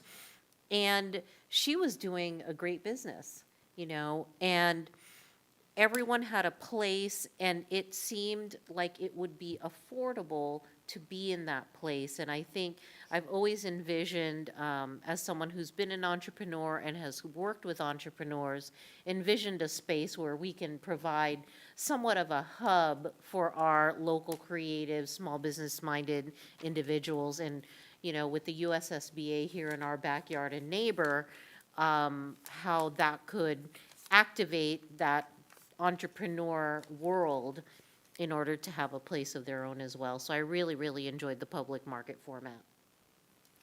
Councilmember Schaefer. Oh, I'm just going this way. thank you. So I want to really just dovetail on what Councilmember Lopez Taft mentioned. I was really impressed with the public market as well. The tattoo parlor that was in there was interesting. It was really something. It was clean. It was quite professional. There was a guy laying on the table getting a tattoo on his back. It just didn't feel like a seedy tattoo parlor. It felt like this is a business that's taking care of business as they should, and it's healthy, and it was really, really cool it was kind of open. I'm not sure, if you're getting a tattoo in a specific place, that's probably not what I would choose to do there. But nonetheless, just the public market, the number of businesses, the variety of, if you brought a family in there and, hey, we can't all decide on the same thing, so each family can go and get whatever food they want. I just thought it was really cool. It was really just, again, warm and friendly and well done. And to touch base on the art gallery, I enjoyed the art gallery immensely because the artists were right there on hand. I talked to one of the artists there, and she told me what she called her pieces and what was the inspiration to her piece. And you could take a piece of art, and if you kind of understand the story and the message that artist is trying to communicate to you, it really means a lot more. And it was amazing. Most of these pieces of art were very reasonable in price. They were maybe a couple $100 at the most. It makes it, you can understand the story, what the artist is trying to convey, and you can buy it for a reasonable price. I wasn't going to buy anything because I had to take the stuff on an airplane, but nonetheless, it was really a really fun experience. I wish we had the time and the weather would have cooperated to do the whole green line, because I would have enjoyed that a lot. But this is a brilliant, what they've done in Edgewater is just truly amazing. I really enjoyed both of these projects. The public market, I agree, was like an entrepreneur's mecca. It just had all these little shops. It seems like it could absolutely fit in our city, something like that, where people can just go hang out. It's not the huge mall plan, it's all indoors. And like Councilmember Schaefer said, you could bring your family and not all eat the same thing for dinner, which is really neat. And all be in the same space, still see each other. And then the art line, is so cool, and I love that it's on the Lincoln Highway. That just really reinforces to me the cool location that we have as the city of Citrus Heights. We're part of this historic highway that ran across the country. And we could absolutely do something like this and have an orange line or something, along our sidewalk. Yeah. These two projects were really special to see, and I'm glad that I got to be there to take them all in. I think they were really important stops on our tour. The public market would be perfect for Sylvan Corners at the corner. And then you'd have your orange line go up Auburn Boulevard from there. And those benches, the 40 benches, the green one. And our city manager says we could have them all different colors. You have a green one, a pink one. I'll meet you at the blue bench, meet you at the orange bench. And so I think that was a doable vision, because we own the Sylvan property and we don't have to buy anything. We just got to find somebody that wants to build it. And if they build it, we will come. So and art is a catalyst. Our city has been art hungry for a long time, but because of all the things going on, it's always been down on the bottom of the do list. And so now I think with our interest in getting the Arts Council and the arts working together in our city is going to generate more public interest. I think that some of the businesses along Auburn Boulevard would benefit from some of the graffiti, or whatever you call it, on the sides of buildings, the murals, but it would dress up Auburn Boulevard. Some of the buildings could use that kind of murals, and so. Since we are talking about murals and we might have public watching at home, it's my obligation to share that we do have a History and Arts grant program. So if someone is interested in implementing a mural, you can visit our website under Economic Development and Community Engagement. Downtown Sacramento has some terrific murals too, so it's, and we don't have any. Well, no, we don't really. We got the box covers that we're gonna get, right? The one behind Staples is beautiful. Yeah, there are a couple in the Oh, one Sunrise you have to be Marketplace. driving south and look to the left and not be looking straight ahead, that one there? Okay. It's nice, but it's not really in your way. It's not in your face like these other ones are, where you go down the street. That was a really good tour. I'm glad you lined that up, Yes, good 'Cause- job, Casey. How'd you learn about Edgewater? As I researched this and talked to the planning staff at Lakewood, one of the planners that was in charge of the art line, mentioned, you got to check this place out. It's really cool. And so I looked into it and I was like, yeah, I think our council might get a kick out of that. And I did go online and look at it, because it won some nationwide award for its style. And it's really not fancy. It's nice. The ceiling was real high, like an old-fashioned building that was empty, and it just felt good. I mean, it's like she says, if you just want to have a business where you string guitars, you don't need a lot of square feet, you just need a small shop. So that was pretty cool. It was good. It was very good. Great. Is there more? We done? Well done. Any other Thank you. comments? Thank you. Thank you. Next item, please. Next item is regular calendar, item number 10. The subject is Ordinance Amending Citrus Heights Municipal Code, Chapter 38, regarding fire prevention and protection related to fireworks. And the recommendation is to introduce for a first reading and read by title only an ordinance amending Citrus Heights Municipal Code, Chapter 38, Fire Prevention and Protection, Article 3, Fireworks, Section 38-78 and 38-81. Good evening, Chief. Good evening, Mayor, members of council. Chief Turcott, here to discuss our fireworks ordinance update. This update will be to sections 3878 and 3881 for the Fire Prevention and Protection Act. A little bit of history here. The city has had a social host ordinance for legal fireworks for about the past 3 years. Obviously, over the last couple of years, in line with all of the vibrancy that we've been trying to bring to the city and the quality of life improvements, fireworks remains a significant city concern, not only for the noise pollution of the community, but actually for safety hazards as well. Every year, unfortunately, somebody misuses fireworks and can set houses on fire and have a real safety liability. So aerial fireworks are beautiful when they're done by professionals, but in the hands of folks not following safety guidelines, it can be a real mess for people. So we did discuss at our strategic planning session an analysis by Commander Wells's team and some of the ideas that they're bringing forward in this, to enhance our efficacy with our fireworks ordinance, or I'm sorry, our fireworks enforcement. Updating our ordinance to be in line with some of the regional best practices was one of the items that was noted, and so that's why we brought it here to council today.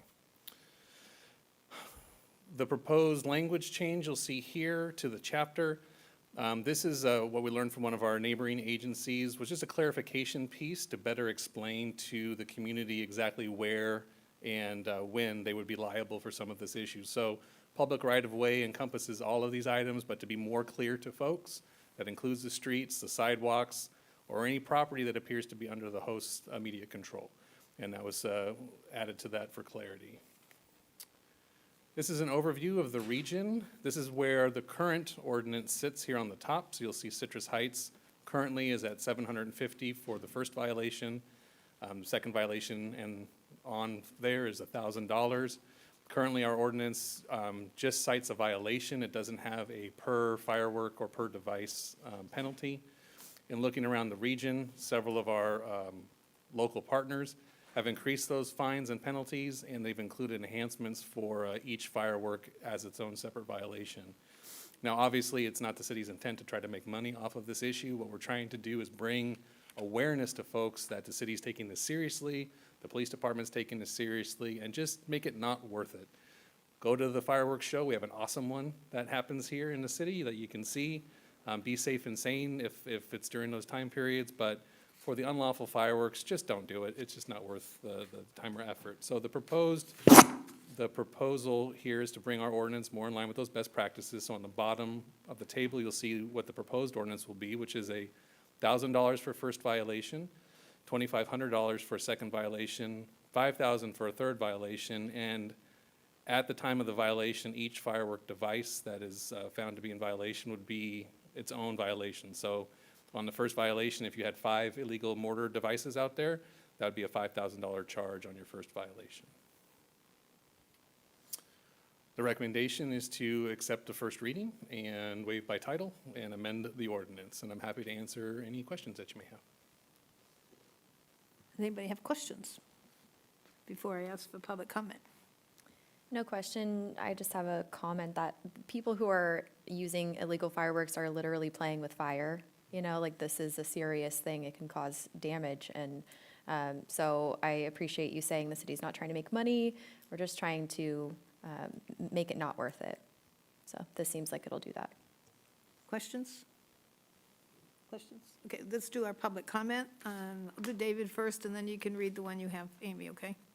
Okay, David, you want to get up there?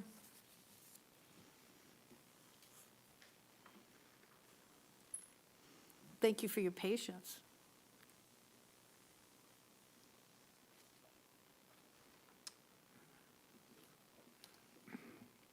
My name is David B. Shelton.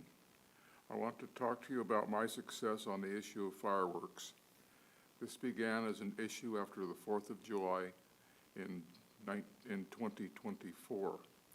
From my house, I could see 2 major fireworks aerial displays, one on my Brickcrest Way and the other behind the house across the street. I live in a green belt behind my house, and I was concerned about a fire burning down my house. Fireworks were used to light in the street. They went over the 2-story house into the green belt. My concern was that if there was a fire in the limited access green belt, it could burn my house down, and I personally would suffer a $500,000 loss. Fireworks enforcement has been lax in Citrus Heights. It's only 2 days a year, and doing something proactive would cost money and involve Citrus Heights police attempting to photograph for evidence the actual lighting and active participant of a residence. I proposed $1,000, $2,000, and then $5,000 for the first, second, and third offense. The city council checked with other cities around us.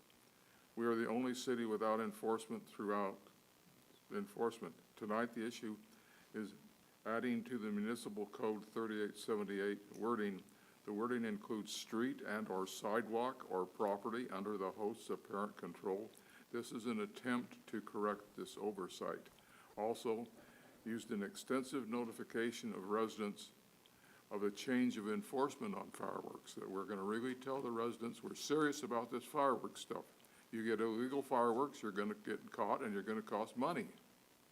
Since then, it's only 2 nights of a 365-night year. So we have the Seek, Click, and Fix app, and I encourage use of the code enforcement vehicles. The code enforcement vehicles, they're not police, but you see a white car drive up and it says code enforcement on the outside, you know someone's watching you. Currently, use of drones is considered too costly. The city of Rancho Cordova hires an outside drone operator. The problem with drones is you have to have someone who's licensed by the Federal Administration for Aeronautics to operate the drone. So it's a major investment in time and money. So you don't want to have someone sitting on your staff who's a drone operator, because there isn't that much use for them. But in this case, the city of Rancho Cordova, they spent $13,000 in 2013, or 2023. They spent $24,000 in 2025. It almost doubled. And my opinion is that even if it cost $50,000 in 2025, if one home burning down costs $500,000, it appears to be an effective cost.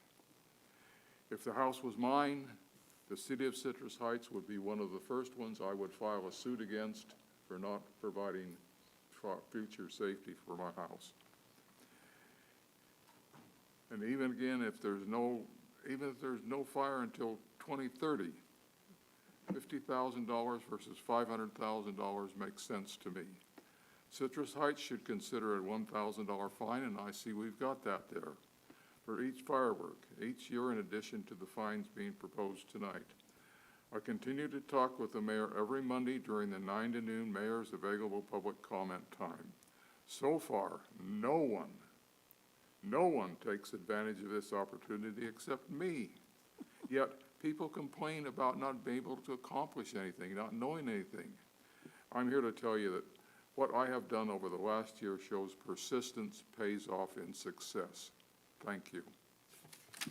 Thank you, David. I have one more speaker sheet, and then we'll do your telephone. Dennis Ravel.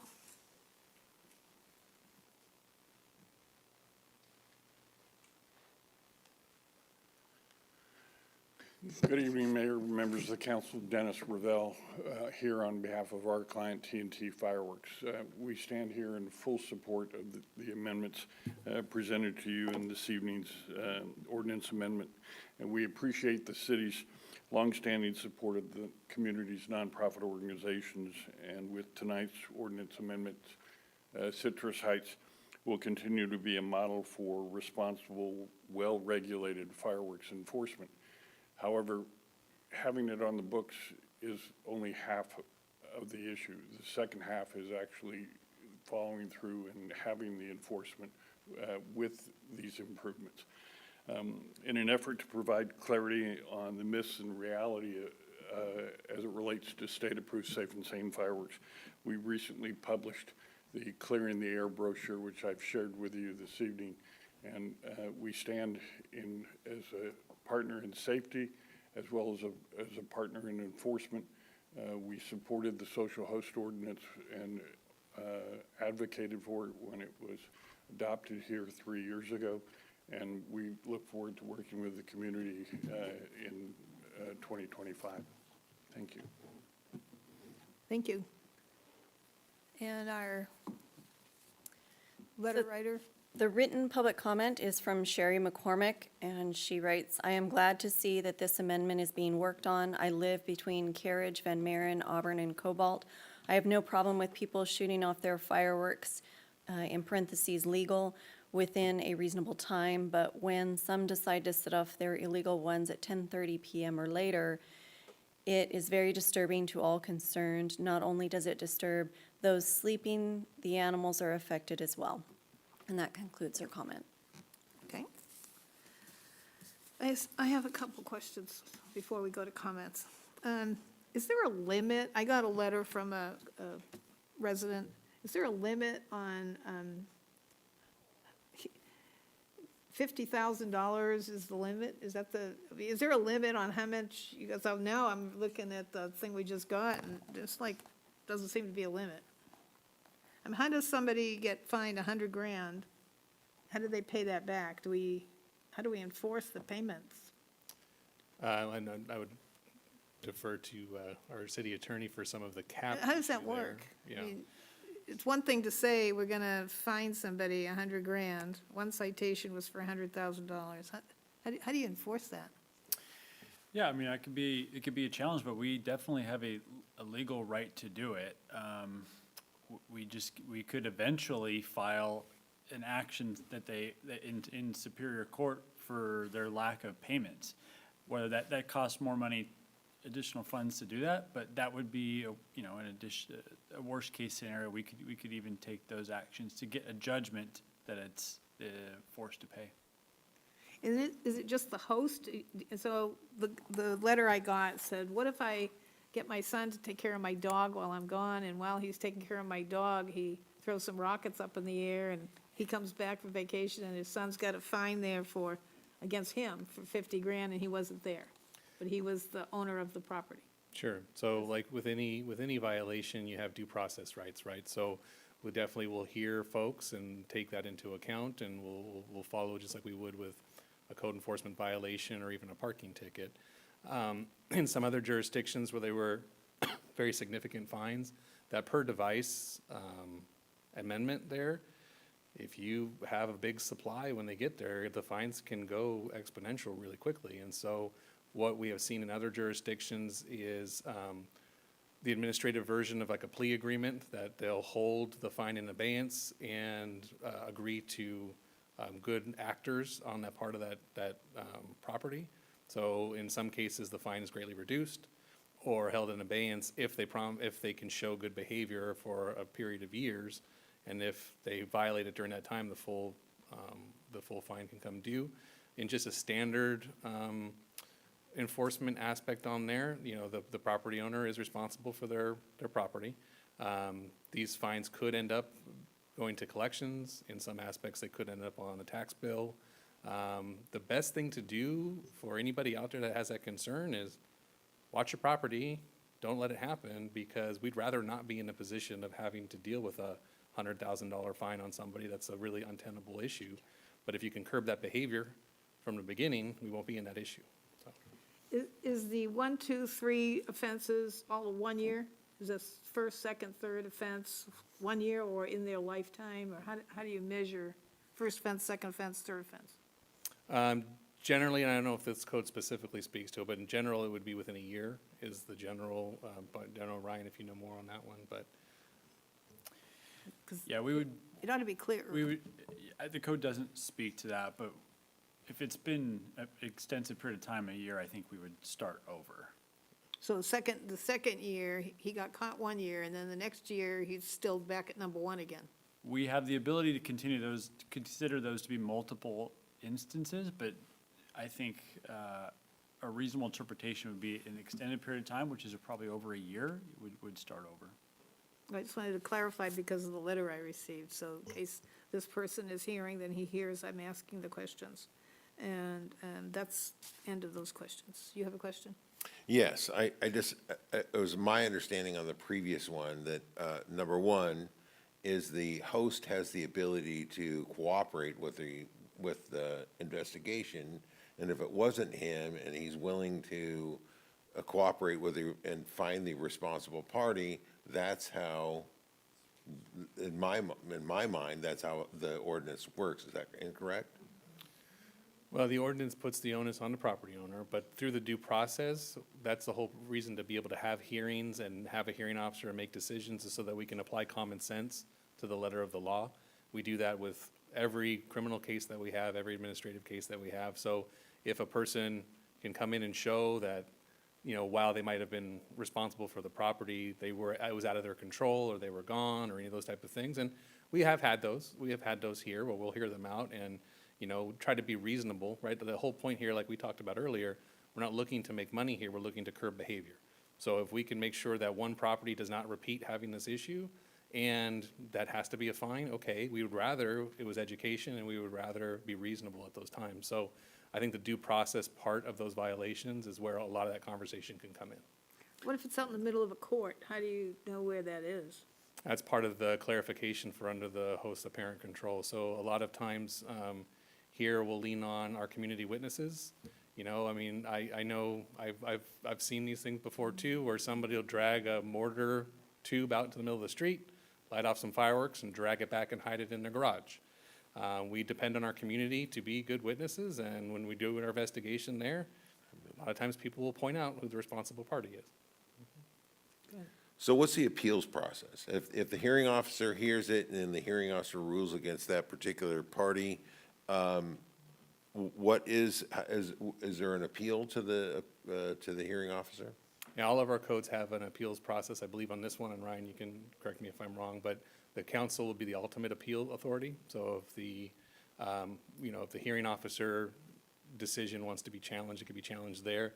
But I'll tell you, my own internal staff, when we first get comments from people, they make story, I mean, if they have a reasonable additional evidence that we can investigate, we probably wouldn't even take it forward to a hearing if we can just hear them out and have that be an investigation. Because even on a criminal matter, if you give me evidence that shows you're innocent, I'm not gonna ignore that just to go to a hearing either. And so we'll take steps to be reasonable, but at the same point, we would just like the behavior to stop for the good of the whole community. Getting back to the original cumulative fine that they would get, we would have the ability to say, okay, you've accumulated $200,000 worth of fines. They could appeal it to us and we could say, all right, well, comes to some reasonable, as long as they were showing that they were remorseful and if I looked at that and I said, hey, you're really showing genuine remorse and you have this fine, I would be inclined to think that maybe we might decide to say, okay, instead of 200,000, you gotta pay 10,000. Yeah, council certainly has that authority at an appeal level. The hearing officer would also have that authority, and as these are fines and not fees, as fines, we have a lot more flexibility to be able to apply some of that reasonableness even before it gets in front of a hearing officer. Just in a worst-case scenario, they could appeal it to council and we could all decide. Yep. Does the NALA app not work for us? We're using the C-Click-Fix app. The NALM app, we tested and evaluated that. Our C-Click-Fix app that we're currently utilizing, the back end on that talks directly to our CAD system. So with the NALM app, somebody has to physically take the information, re-input it into the system. So on the back end, it's not as cost-effective for staff time to be able to do that. I understand we're looking to try to increase the user interface on C-Click-Fix and make that a more seamless experience. I know some people do like the NALM app and the way it works there.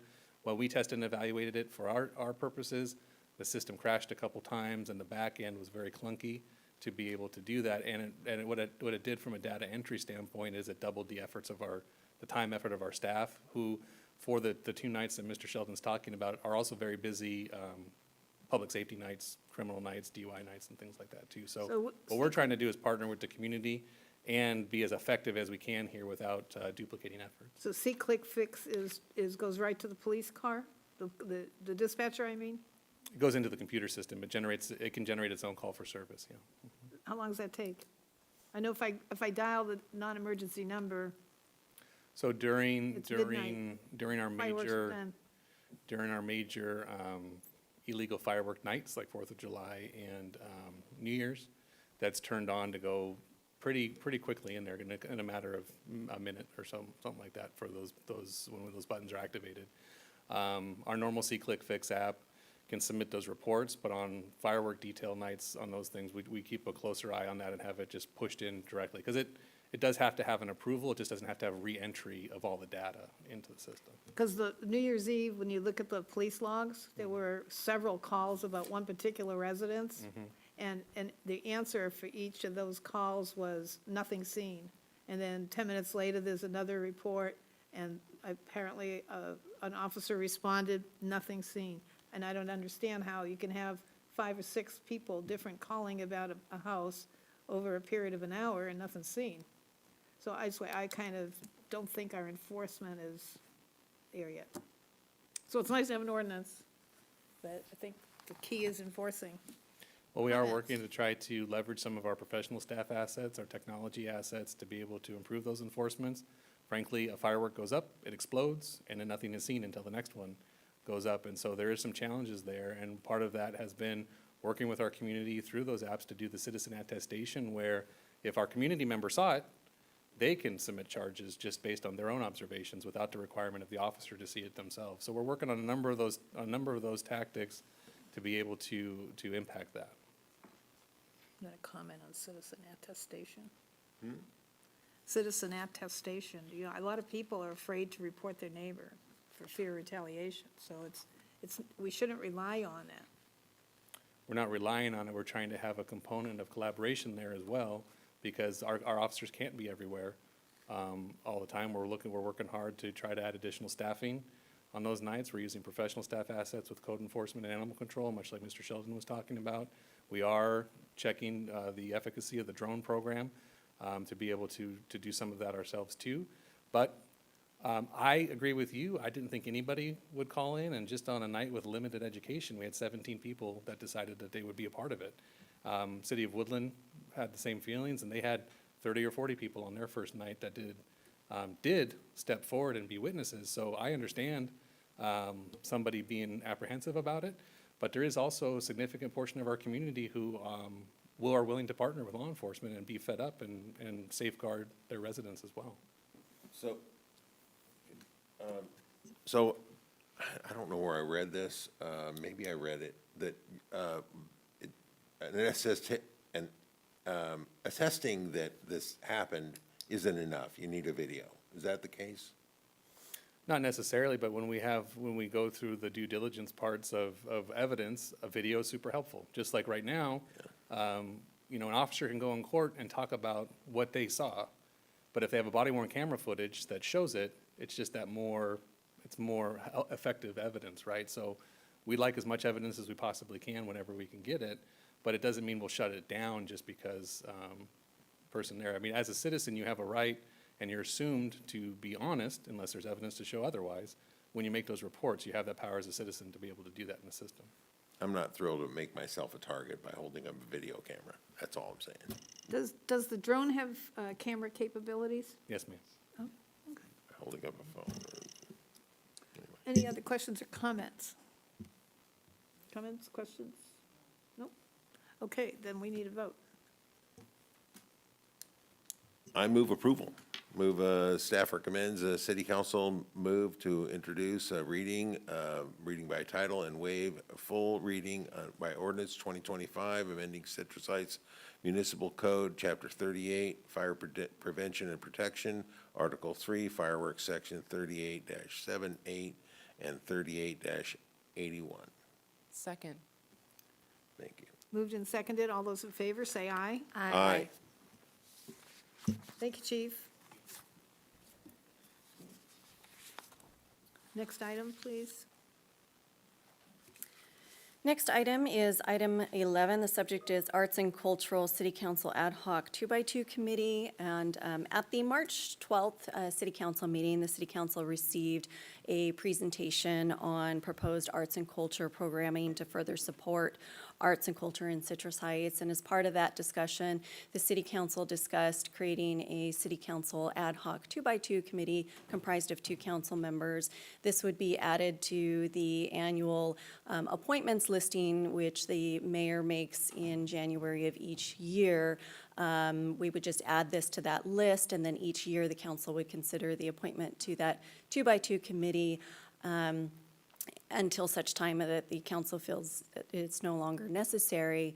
But tonight, the recommendation is that the mayor make those appointments, and then the city council take action to ratify those appointments. Well, for sure, Councilmember Nelson is like antsy in her chair, so I know she wants to go on there. And I was thinking of Portia. Okay, yes, Councilmember Middleton and Councilmember Nelson. Next item, please. Do we need to vote on that? Yes, this would need to Oh, be we have to ratified by vote? the city Okay, let's council, vote. so if we could ask for a vote. All right. All those in favor? Aye. Aye. Is there a motion? Yeah, is there a motion we can read? Was there a motion by, was that taking the mayor's motion, and was there a second to appoint those two? Okay, so I'll make a motion that we establish a arts committee and we appoint Councilmember Middleton and Councilmember Nelson as the designated committee. How's that? I'll second. Second. All those in favor? Aye. Aye. Thank you. Through that. So the next item, item number 12, is discussion concerning city council stipends for service on various regional boards and commissions. And at the March 12th city council meeting, during items requested by council members, 2 council members requested that a discussion item be brought back to discuss stipends that the council members receive. In addition to their service as council members, they also serve on various regional boards. And several of those regional boards provide a stipend to city council members for their service on those boards, some of which are established by statute, others are established by either bylaws or rules of the board. And in April of 2024, the city council considered amending the city council's salary pursuant to changes related to SB 329 that raised the maximum limit for city council compensation. And at that time, the city council took action to raise the city council's compensation to the maximum of $1,900 per month. And the ordinance became operative after the November 2024 election, when we had new council members elected.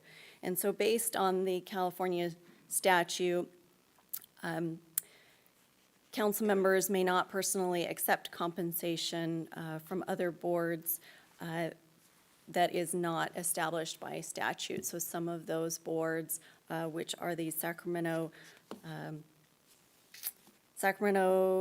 Cable Commission and the Sacramento Area Council of Governments, those 2 boards, their stipends are not established by a separate statute, and therefore the council would not be able to accept the compensation above the $1,900 for those 2 boards. So there's 2 options, and I'll put the recommendations up here on the screen for the city council to view. But staff's recommendation is to either request that the Metro Cable Commission and the Sacramento Area Council of Governments forward those stipends to the city to deposit into the city's general fund. The other option for council's consideration is to consider whether all stipends for the regional boards that do provide a stipend, whether or not those be forwarded to the city to deposit into the general fund. And so if you have any questions, I'm happy to respond to any questions. Anybody have questions? Questions? So, prior to us voting for, to raise the stipend from the city, prior to that, the statutes weren't, did the statutes, are they recent from November? Those statutes were put in place so that the stipends from the various boards cannot be considered as compensation to a council member. Is that the case? That's a recent November, okay. Yes. All right. So what we're voting, just so I'm clear, so what we're voting for is either you leave the ones in place that aren't specifically named, like SACOG and like the Metropolitan Cable, or you wipe out all of them, and all of them go to the city. I don't think that's quite what we're saying. I think Okay. those 2, SACOG and the Cable Commission, by statute, doesn't have a specific amount. So that you can still accept the stipend, but it's gonna come to the city general fund. Okay. All the other ones will remain in effect, and you individually can accept those in addition to the stipend you're getting for your council seat. The second option is anything you're supposed to get above what you get here, it goes straight to the general fund. You could think of another option if you'd like, but those are the 2 that made the most sense to staff. Okay. I will say I disagreed with the legal interpretation. I think, I read the statute is that anything we make outside of the city is added to the $1,900 maximum. And so even my $100 from sewer goes towards that maximum. So my fear was that at some point, someone's gonna say, Jana, pay it back, and I'm gonna have to write a big check, to give it back. So I did send a request to FPPC, but it's, one of those, I'll get to you when I get to you type things. So I have not heard back from them, but I'm inclined to go with the second one and just have all of our stipends sent back to the city general fund. The city of Sacramento does that. They'll put 5 people on a board, and they always announce at the beginning of the meeting that city of Sacramento is paid through, an agreement with the county, and the other cities get their $100 stipends. They always announce that at the beginning of the meeting. So and poor STA doesn't pay anything. So, it's not like we all get, and then I think there was another one that gets nothing. So it's, I'm for the, Library doesn't get anything. library doesn't get anything? I think we're all doing the same work, and we're going to be, over our term of our elected office, sharing. We might be, sharing boards and moving around a bit. I think the most fair thing to do, because we're all getting the same amount of stipend here to serve the folks, is to put that money back into the general fund. All of it. All of it. I agree. Anybody disagree on that? No. You don't have anything to put back. So so what we've collected so far, we need to refund that? Only for those two, I would say. I think your policy is effective tonight, so going forward, all the funds are gonna go to the city general fund. However, for those two, I don't think you had a legal right to get it, for SACOG and for the, I keep forgetting, but the Cable Commission. That's going back to November. Just going back to November, correct. Okay. You could either give that to the general fund, or you could, work it out. We could work that out afterward. Yeah, somebody just tell me what I got to pay. Yeah. Yep, okay. Okay. So I think we have the And then direction from. you'll notify the county that because they asked me to fill out, a direct deposit form to my bank, and I haven't given it to them, so. Yeah, based on what I'm hearing from the city council, you wish to go with the second option to have all future stipends from all of the regional boards that do provide a stipend to be forwarded to the city to deposit it to the general fund. So we will move forward with contacting those boards to request that be done. Do they still take out taxes and everything? Since we're not getting it, we're not paying tax on it. It should just be flat, $100, not $91.35, right? Yeah, we'll work with each of the regional boards on that. Okay. Okay. So let's have a motion. Motion? I move that we take all future stipends from various regional boards and commissions and have them forwarded to the city for the deposit into the general fund. I'll second. Motion made by Councilmember Middleton, seconded by Councilmember Nelson. All those in favor, say aye. Aye. Any opposed? Okay. The next item is item number 13. The subject is approval of city manager employment agreement amendment, and the recommendation is for council to consider a resolution approving an amendment to the employment agreement between city manager Ashley Feeney and the city of Citrus Heights. Anybody have comments, questions? Motion? Madam Mayor, I am required by law to make an okay. oral announcement about the contract terms. So Would you please make your announcement? I'm happy to do it. I'm happy to do it. The staff report really lays out what it is. City Manager Feeney has been here for over 3 years, and his contract did not have any built-in increases or COLAs or anything in that nature. And after a couple performance evaluations, including the completion of a recent one, the council is looking to consider an amendment to the contract. In looking at his contract compared to others in the region, he is at the bottom in terms of base salary. This would put him towards the middle of the bottom. And in considering him being a PEPRA versus a PERS employee, that's also a cost saving in terms of retirement costs to the city. But the proposed amendment before the council would be to adjust the base salary to $24,167 monthly, a car allowance of $500 per month, a COLA consistent with unrepresented employees. The contract would be an at-will contract that's ongoing unless terminated by either party. I'm happy to answer any questions. That's my report. Okay. So do we have a motion? Or do we just move to amend the I think you need contract? to So, take count public. so, and I know this is so I would like to move that we amend the contract, Is it an amendment or it's an all-new contract? No, it's an amendment. It's an amendment, okay. amend the contract effective May 1st. Second. Ryan, you're looking at us weird. Yeah, I have a Well, question. what I had drafted was, it was effective today, Oh, so April 9th. Tim, can you amend that? I'm good with that, whatever. Okay, second. It just seems weird that it's right in the middle of the month, that's all. Anyway, it's okay. When it's approved or signed, you know. Yeah. Yeah, we don't have to Okay. do the math, so I'm not All worried about right, it. so Get to sign amend it, as sign it tonight? stated, because I didn't see I just wasn't sure when the effective date. It'd be effective today. Okay, Okay. all right. Move approval. Second. All those in favor, say Aye. Aye. Opposed? Okay, we're done. Got it. Next item, please. Next item is Department Reports, number 14. The subject is Police Department Annual Report. Keeping you busy. Good evening again, Mayor, members of council.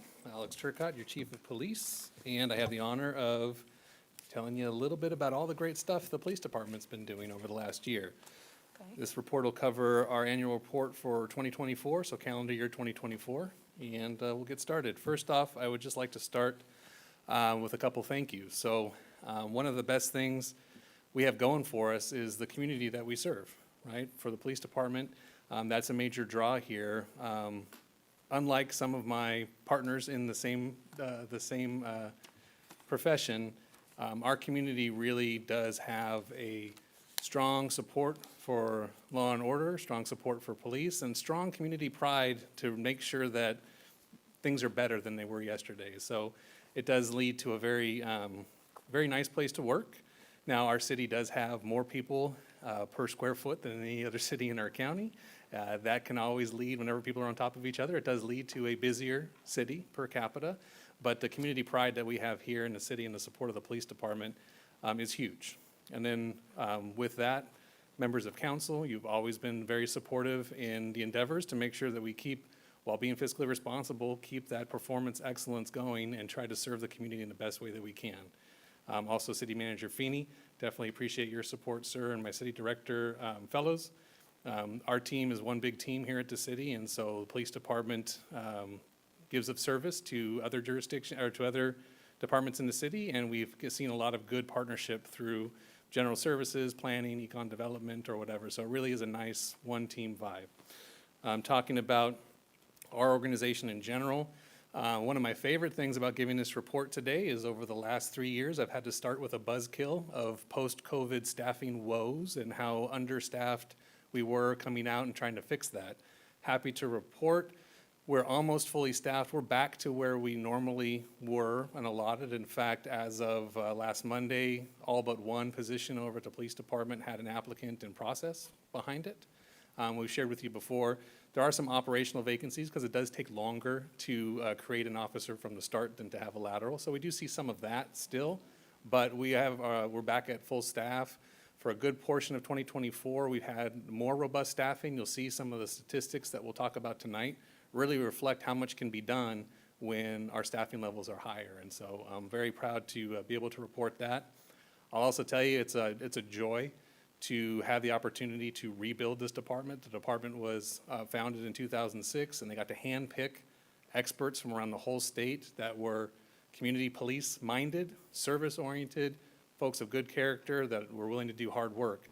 I had the opportunity to handpick those same folks. So from an experience level, our experience level has gone down a little bit because we've had a lot more entry-level folks because that's what the job market looks like. But the passion, the character, the energy of the line staff that we've been able to bring on board cannot be touched, I think, in the region. We have some of the finest, most passionate about community service, men and women in our profession, and I'm super proud of all of them. Moving up from the line level, our leadership team, it's my expectation that our leadership team create an environment of performance, but one that's balanced with the well-being of staff, a supportive environment, a responsive internal environment. So the same expectations we have of customer service out into the community, we want our line staff to feel that from our leadership team. And I'm proud to say our leadership team steps up to that every day, consistently.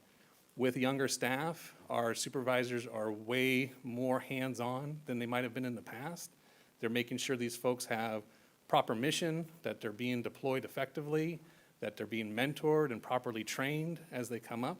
And it's just a joy to see the energy there, the passion that's there, and just the character of the people that we have is just phenomenal. So I know many of you have been on a ride-along yourselves, but for anybody in the community that can pass a basic background check, would encourage you to come out on a ride-along and really just witness some of these folks going from some of the most tragic calls you would never wish on anybody, and immediately turn around to be a marriage and family counselor, or a guidance counselor, or a mentor to an at-risk youth. It's just phenomenal, the character we have in these folks that comes from the hiring, but promoting the right people and the expectation of our leadership team where they stay engaged. They demand high performance, but they give good support and wellness, and then they hold folks accountable to doing what's right out there. And the number one issue is trying to protect life, preserve property, and enhance the vibrancy and quality of life in the community, and they do that every single day. I'd also be remiss not to specifically talk about some of our superstars that don't get as much credit as they deserve. But over at the PD, our executive team is myself and our two commanders. So Commander Chris Fry, who's here today, and Commander Mike Wells, both help me run the police department. Commander Wells does patrol and dispatch, so most of your field services that you'll engage with. Commander Fry does special services, so code enforcement, animal control, our detectives, our impact team, our traffic team, our records unit, all come out of his leadership. So just special thank you, Commander Fry, and for Commander Wells, who's joining us virtually tonight. Couldn't have done it without you. And last, Senior Management Analyst Cassandra Canan, who's here in the crowd, really took all of the stuff that's been going on over the year, worked with the leadership team to distill this down into a editable topic so that we're not here till midnight talking about all the sources that we have. So we have a lot of information to get through. I promise not every slide will take as long as I've been taking on the slide number one, but I just wanted to get out of the way how happy I am with the department and what a good team you guys have. With those new hires, we have a lot of new promotions as well. So these were the leadership promotions that happened over 2024. We've already in 2025 had some additional ones, and we'll celebrate those in the next annual report. But just kind of walking through the line here, Commander Mike Wells was promoted June 2nd. Police Lieutenant Joe Aguilar, also on June 2nd. Police Lieutenant William Dunning, who's now our POP Lieutenant. Police Sergeant Joe Keller. Police Sergeant Ken Spencer, and Communications Supervisor Sarah Friedrich, who is here tonight presenting to you. So congratulations to all those folks, and they've been doing an awesome job. All right, last year we talked a little bit about what we were going to try to accomplish in 2024. And so these are some of the topics we discussed last year, which were continued focus on the CARES campaign, a real focus on illegal drug possession and intoxication enforcement, revitalizing and enhancing our crime and traffic strategic enforcement program known as CATCH, some animal service enhancements, community engagement enhancements, and youth safety and engagement. And we'll step through each one of these here today. On the quality of life enforcement position there, we had Impact that was doing a dual role until recently. Happy to say our POP team is back as of January in 2025, and we'll be looking to make that even more robust. We'll highlight that next year to talk about all the success that they have. But in really laying the groundwork for that, 2 Impact detectives were dedicated to quality of life, blight abatement, nuisance abatement, and working alongside our beautification crew during the last year. That really set the pathway for those detectives to kind of be the founding members of our new POP unit, and so we're looking forward to success there as well. Some of those efforts resulted in a 668% increase, which is an additional 1,029 citations for those quality of life issues, which camping, trespassing, loitering, panhandling, illegal shopping carts, and a whole host of others. They also were able to identify They're also able to get prosecution referrals for 16 chronic nuisance offenders as well. And that list of chronic nuisance offenders has grown, I think I shared with council at strategic planning session, to a significant amount. We're working on identifying those folks that are the biggest drains on our resources and on the safety of our public, and trying to utilize all the aspects at our disposal to get them prosecuted. Our code enforcement rental housing unit also increased their proactive efforts within the commercial corridors. This is calendar year 2024. They had a 127% increase in officer-initiated calls for service or proactive enforcement, which was an additional 678 cases. There was a 92% increase in massage establishment checks, which was an additional 23. As far as illegal drug possession and intoxication enforcement, focusing on quality of life issues with the city, we resulted in a 77% increase, which is an additional 746 crimes against society. That's kind of the overall category for drug violations, weapon violations, and such. And we'll go deeper into that in a later point here. But drug violations were increased over 83% over what they were in 2023. Revitalizing our catch program, as part of our grant funding, we're able to bring a software system online known as Peregrine. And what that did was take some of the disparate data systems and be able to put it into a usable format. So in the past, in order to get the data mining done to then turn around and form our crime strategies, it took a significant portion of our one crime analyst's time just to prepare reports, and then analysis was after that. Now with the software system, any member of my command staff can grab the same data at once, start making those strategy plans and ideas, and then the crime analyst has more time to actually come alongside our investigators, our impact team, and our command staff to actually drill down on analysis and find offenders and find patterns. So that's been very helpful. Animal services enhancements, as you're all well aware, we entered into a services agreement with Bradshaw to provide animal sheltering and including their call center. That gave us access to some of Bradshaw's vaccine and microchipping events to support and add to our own.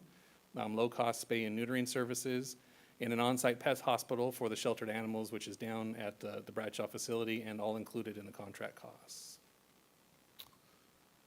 Community engagement enhancements, you can see, and I won't read them all here, but we're out in the community all the time trying to make life just a little bit better. Our PAL unit, our PAL nonprofit is a big piece of that. We have our newest PAL coordinator that we've introduced to council before. They've been organizing many of these events alongside our staff, just attending out, being out with the community and increasing that engagement there. For youth safety, not only with the PAL community enhancement, but also, there was a lot of discussion around school safety and the like. Our traffic team took that on as their major community policing focus, to focus around the schools, become that liaison point of contact for staff at the schools, and then be in a close response availability to be able to go to any emergencies that happen there. One of the main complaints of our school systems was traffic congestion at pickup and drop-off, traffic violators, et cetera. Happy to say that our traffic team, and we'll talk a little bit more about them later, but just in this school effort, they had a significant increase of over 119 additional traffic citations in and around schools. They also applied some traffic calming measures to some of the schools and helped them with their traffic flow and pattern, so it was less impactful on the traffic in the streets and an easier time for parents at pickup. All right, moving forward to the department statistics. So as you all have remembered, we've transitioned now completely to the incident-based system that's required by the federal government. So this is a high-level look at some of those here. They break these down into really three major groups, which is crimes against persons, crimes against property, and crimes against society. Our crimes against persons rate, you'll see here, there was an increase of 6.68%. I'll talk a little bit about a major causal factor in that here in a second. Crimes against property, there's a decrease of 1%. That's fairly positive, though, because our efforts around retail theft did see a lot more reporting happening in the later parts of 2023 and early 2024. So to be able to decrease overall property crime at all was a significant effort, and we're looking forward to seeing that number grow in the next year here. Crimes against society, which is the biggest increase that we talked about, is at 77% increase there. Now that unfortunately puts our total at a 15% increase in crime, but I wanna justify that in some context, that we asked our officers and our staff to be more proactive, go after the root causes of these issues. They increased their amount of proactivity and arrests by over 68%. The crimes against society category is basically mostly contains proactive efforts. So it's narcotic violations that our officers will have from proactive contacts, weapons violations of prohibited persons that they contact on traffic stops and pedestrian stops, and other paraphernalia and indicia, like for the people that have needles and pipes and things like that on them as well. So while that, without context, that looks like a huge spike in crime, it's actually a very positive outlook from the proactive efforts that we put in there. Talking about this increase in crimes for persons, anytime we see an increase, we try to dive in and analyze what the trend line is there, what's causing that issue. Many times with crimes against persons, there's not a lot we can do about assaults, especially domestic violence assaults or things like that, other than education. On this particular one, an interesting trend is a major trend for crimes against persons was actually assaults on our officers. And so, unintended consequences of increased proactivity is as you're catching more bad actors doing bad things, more of them choose to resist, more of them choose to assault our officers. Now, what I'm happy to report about that is we did not see a significant increase in injuries to officers or injuries to suspects. So the training that we talk about, the de-escalation that we talk about, the use of technology to try to create distance, while it is not always 100% effective, has shown that even with this increase on officer assaults, we haven't seen that damage increase to our staff or to our suspects. So pretty happy to report on that. A couple other highlights from trends that we noticed there. Animal cruelty is up a little bit, up significantly there. When we look into that trend, that's actually a positive of some education efforts and streamlining some of our investigative systems to be able to get to more of these calls quicker and to have not only our animal control staff, but they've trained our officers as well to recognize animal cruelty that might have been ignored in the past. And so while we don't like to see an increase in any kind of animal cruelty, this one here is actually positive from an education and enforcement standpoint. We're seeing that. And there's several things we'll talk about tonight where there are significant increases that are actually positive in the efficiencies that they're being able to do. As you can see, weapon violations were up over 47%, and then drug-related offenses were up over 83%. And I do want to, again, say that we're not seeing a dramatic surge in narcotics out in the community. We have now, with fuller staff and being able to be more proactive, we're able to interdict these things a little bit more than we were able to when we were on our bare staffing minimum. So I'm very happy to see those things. All right, our traffic unit, here's some of the highlights from our traffic officers. Citations are up, DUI arrests are up. I talked a little bit about schools earlier, but just wanted to point out here a breakdown from our traffic liaison program. We have one motor assigned to each high school.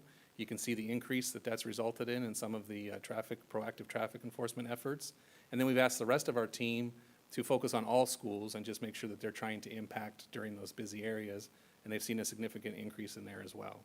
Overall, citations around the schools are up 66% as compared to 2023. This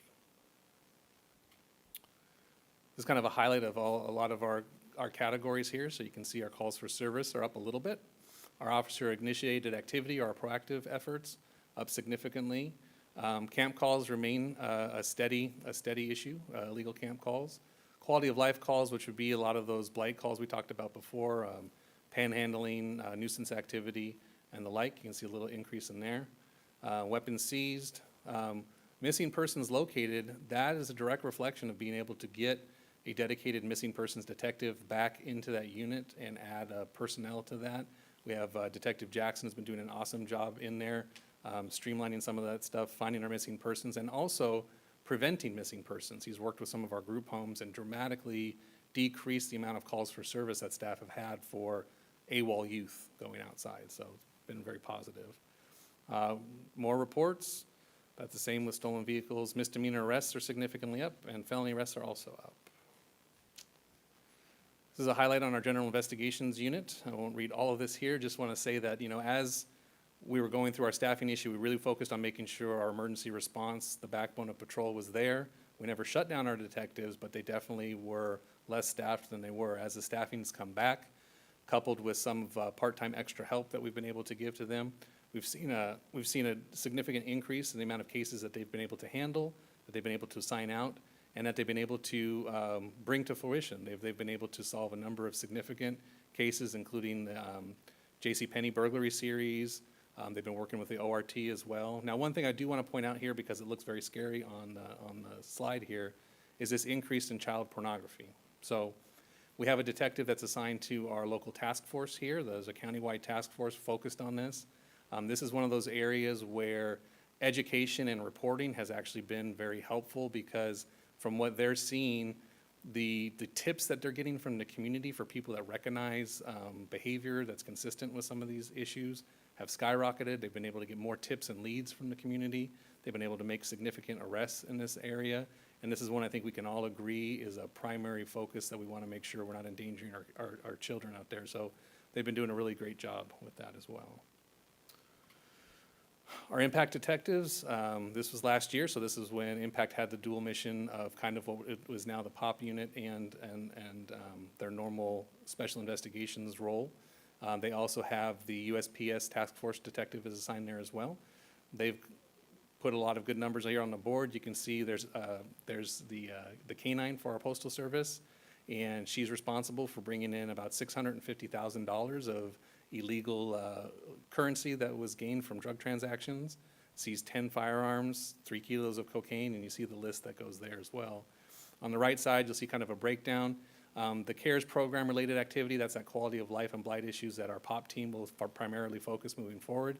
But you can see they made significant impact, if you will, in all those areas, so very, very good for them. Our dispatch center, we had the opportunity to recognize our professionals tonight. Here's some of just the statistics from that call. You can see that 911 calls, they handle about almost 100 911 calls a day, and those are the real emergency calls that come in where immediate response is necessary. It's about 35,000 a year. The industry standard and recommendation for a 911 call center is that all 911 calls should be answered, well, actually 90% of all 911 calls should be answered within 15 seconds. Our dispatch center answers 97% of all calls in 15 seconds. That might not sound like a big deal, but any second saved on an emergency call is helpful for the community, and so they do an excellent job with their service model there. Some other highlights from dispatch, and you might have remembered us coming in front of council for a lot of these things. Our community center, or our communications center remodel, that's been a long project, and we're about to put a shovel in the dirt on that, if you will, here in May. So we'll be moving our dispatch folks out of their communications center into a temporary backup center that we've built for them. That's all being completed under ARPA funding, and it will significantly enhance the abilities and the technology in the communications center when able to move back in. Another thing there is the backup radio system replacements. You know, we had aging equipment, and we're looking to up the efficacy of those equipments and some of those areas there. Representative Omni Bear was able to give us some appropriation funds to get our backup consoles and our battery powers working, and those are some very expensive items that we were able to utilize through grant funding, which was great. And then our ORT grant played for the video wall, and we discussed that last time too, but all those tools will have a very highly effective communication center upgrade here by the end of the summer, hopefully. So, code enforcement and rental housing, here's some of the increases that they've been able to get this year, and as part of strategic planning over the next year, we're going to be really diving into the efficacy of their processes, trying to utilize technology to really maximize each position that's in there to try to see that, you know, we can increase. What we're looking to do in this next year is really decrease the time from the problem coming in the door to the problem being abated as much as possible, and give them the tools necessary to do that. But you can see even under their current standards, they've been bringing properties into compliance at a much better rate in 2024. And some of the other issues here, their total incidents are up over 41%. Proactivity is up over 127%. That is definitely a significant community concern, especially as we're trying to increase the vibrancy of the town, is make sure that we're being proactive in these efforts, especially the highly visible commercial corridors. So they've been focused on that as well, right in line in partnership with our planning department and our economic development department to use specific scalpel approaches to try to get some of those worst offenders taken care of and abated. See our rental and housing unit as well. These are the top 5 code violations that end up getting called in or that they deal with. So trash and debris, neglected vehicles, neglected landscape, zoning complaints, and again, inoperable vehicles. All right. Animal Services Unit, so here's some of their stats here as well. Some good increases in a lot of those areas. We're working to continue to enhance some of that. Bringing the Bradshaw implementation program online took a little bit. We're about 99.9% fully implemented. There's a couple other things we're working through, but we should be looking forward to that. We have some other items that we're working on as well for service enhancement for the public-facing part of that, and just looking to increase that as well. So, records and data compliance. And if there was ever a unit that does not get their just desserts because it sounds like such a boring job, these are the keepers of the keys to the criminal justice system. So there's nothing that we could accomplish in the criminal justice system if it wasn't for our records and data compliance people making sure all the boxes are checked, all the unfunded legislative mandates are met, and that these cases are packaged up in a way that their district attorney can utilize them. Our public access to records is there, and those things. You can see some of the work that they do. Not only do they do our records and compliance and drive that heart of criminal justice, they also are the face of the department when you come into the front lobby, and they do care for our customer service there at the front. And our volunteer group, and these are the most cost-effective employees that we have as our members of our department. They provide wonderful service. They're dispersed throughout our units there. Some of the interesting pieces where you'll see them most visibly is we have traffic volunteers who go out, help abate some of our vehicles out there. We have drone pilots who are volunteers. In fact, one of our volunteers is kind of the main hub of getting our FAA approvals and keeping us up to date and training some of our officers and other staff in how to be pilots. And they're out there in the community with us all the time, and their volunteer service hours, you can see there, are significantly, well, they're worth every dollar, and I offer to give them a raise almost every day, so they do a good job.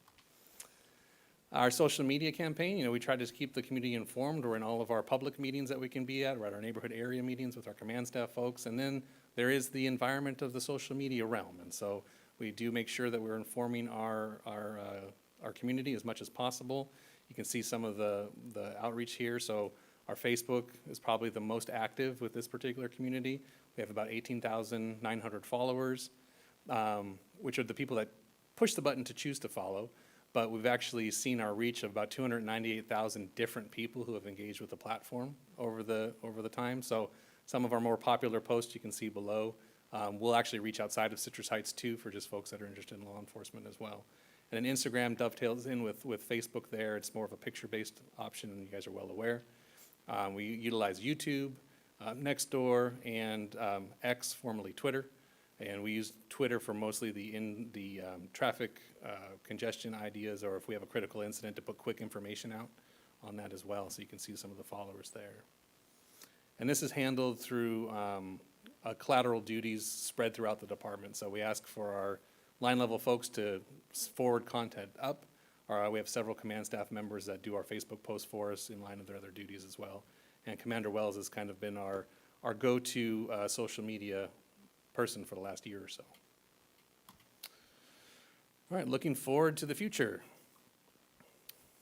So in 2026, I'll be telling you all the great stuff we've accomplished in this space. And so again, looking to review and evaluate technology, and we have our ORT grant that allowed us to evaluate a lot of different technology aspects. What we'll be doing in this year is really crunching that down to see what the proper return of investment is for the community and evaluate the right mix of technology to be a force multiplier for our staff and make sure we're fiscally responsible in that operation as well.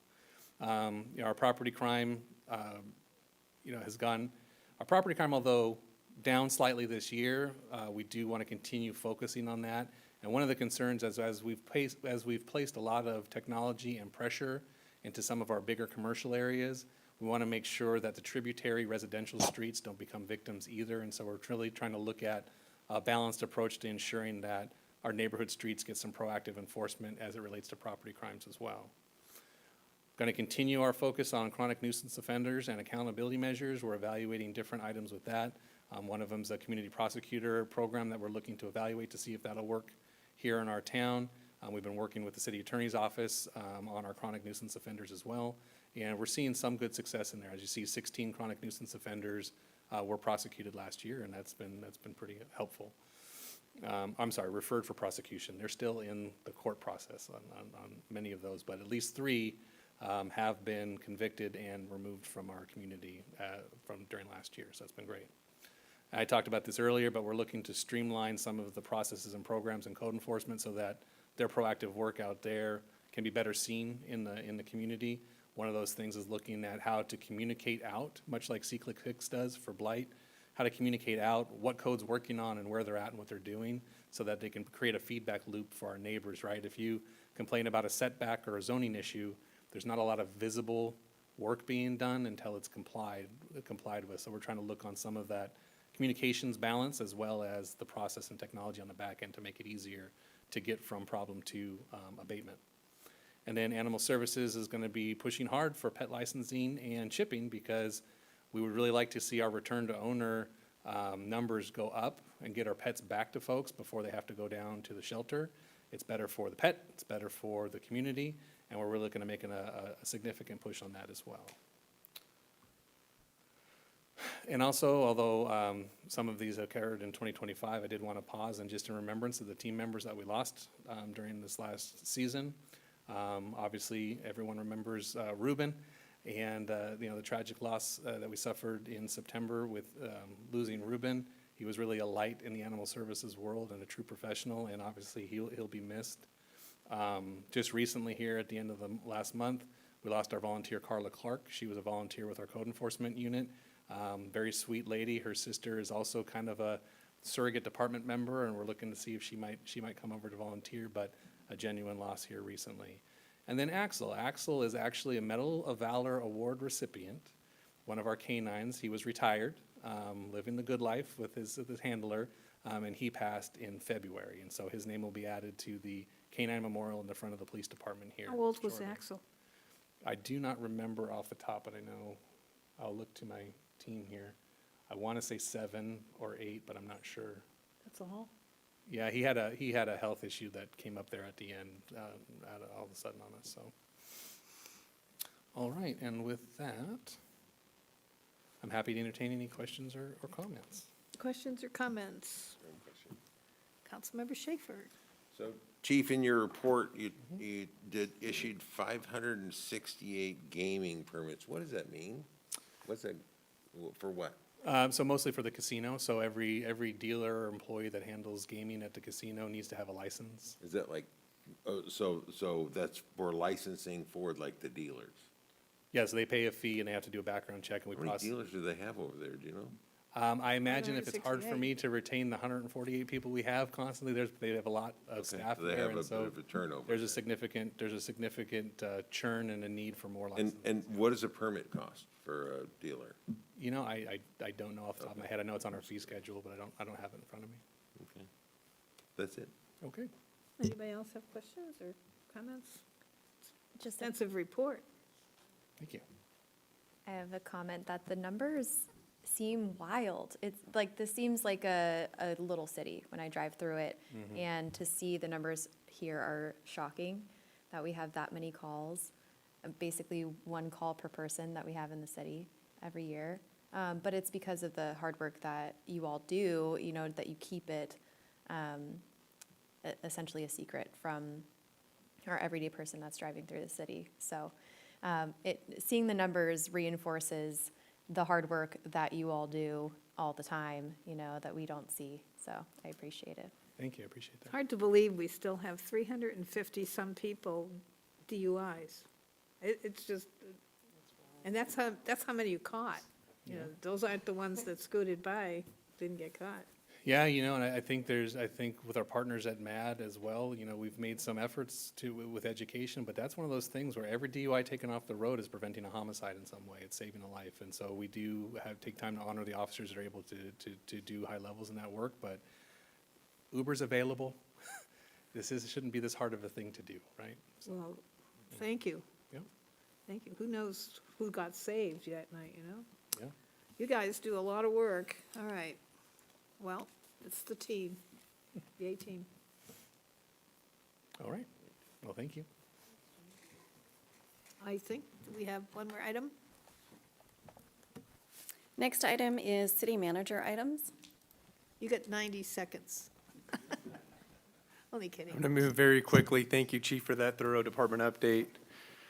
City manager updates, Habitat for Humanity. It's been a very robust outpouring of interest on that, over 250 attendees. We've added another date due to that demand, or Habitat has, and that'll be April 11th from 6 to 8, the Citrus Heights Event Center. So that's going to be just in a couple of days from now. So if you're interested, there's a link to learn more. This isn't a picture of what? Yeah, this is a picture from the other night on April 7th. It was full. Wow. Yeah, over 250 attendees, and, it wasn't enough room for everybody. So and we had to move it to community center. It was originally going to be held here. So we talked about getting the word out far and wide here in Citrus Heights, and I think we accomplished that. Next slide, please. Wow. A couple of upcoming events. We have National Drug Take Back Day that our police department's going to be participating in, and that's Saturday, April 26th at 10 a.m. To 2 p.m. at our Citrus Heights Police Department. So any unused drugs, we encourage residents to bring those down here for safe disposal. And then we also have, in honor of Earth Day, we have a Chip-In Day volunteer event, and this will also be held at the police department, where we really kind of spruce things up. And that is from 8:30 to 12:30 on Tuesday, April 22nd. I know some of the councils participated in some of those events in the past along Stock Ranch and other areas. Financial reports. We're going to have our popular annual financial report will be published on our website tomorrow, and it'll be brought to City Council at the April 23rd meeting as a consent item. But just wanted to highlight before it gets published that the financial statements, they're unmodified after being reviewed, meaning they're clean. There was no recommended changes to be made. No findings on the city's internal controls, meaning they feel that we have good, solid internal controls on our finances. And then our general fund balance increased by $11.2 million over that fiscal year. We also had our audit, and there were no findings on, this is an audit that's required for federal grant funds, so there were no findings, meaning that the report was clear on the $9.3 million in federal grant funds that we shepherd on behalf of the community. And then our Transportation Development Act audit, again, no findings on that for the $387,000 in TDA funds. So these will come back on consent. They will be published on the website tomorrow. Want to give you a heads up on that, as well as any members of the community that would like to take a look at those. And then the Gateway Activation Project. This is a community workshop. This is, again, continuation of our trails. This was a subject of discussion at the SRPD in Citrus Heights 2x2s. But it's a meeting that will be held at Big Oak Mobile Home Park on Tuesday, April 29th. And this is that Gateway Activation Trail project that the council's been briefed on multiple times. So for members of the community that have interest, wanting to make sure that we are notifying you. And then again, our last slide, Big Day of Service, is going to be held on Saturday, May 17th. We plugged this before. If you have interest, please take a look at our website and see how you can engage. This is the first time we've run it here in Citrus Heights. And that concludes my updates. Thank you. The next item is items requested by council members or future agenda items. Anybody have anything?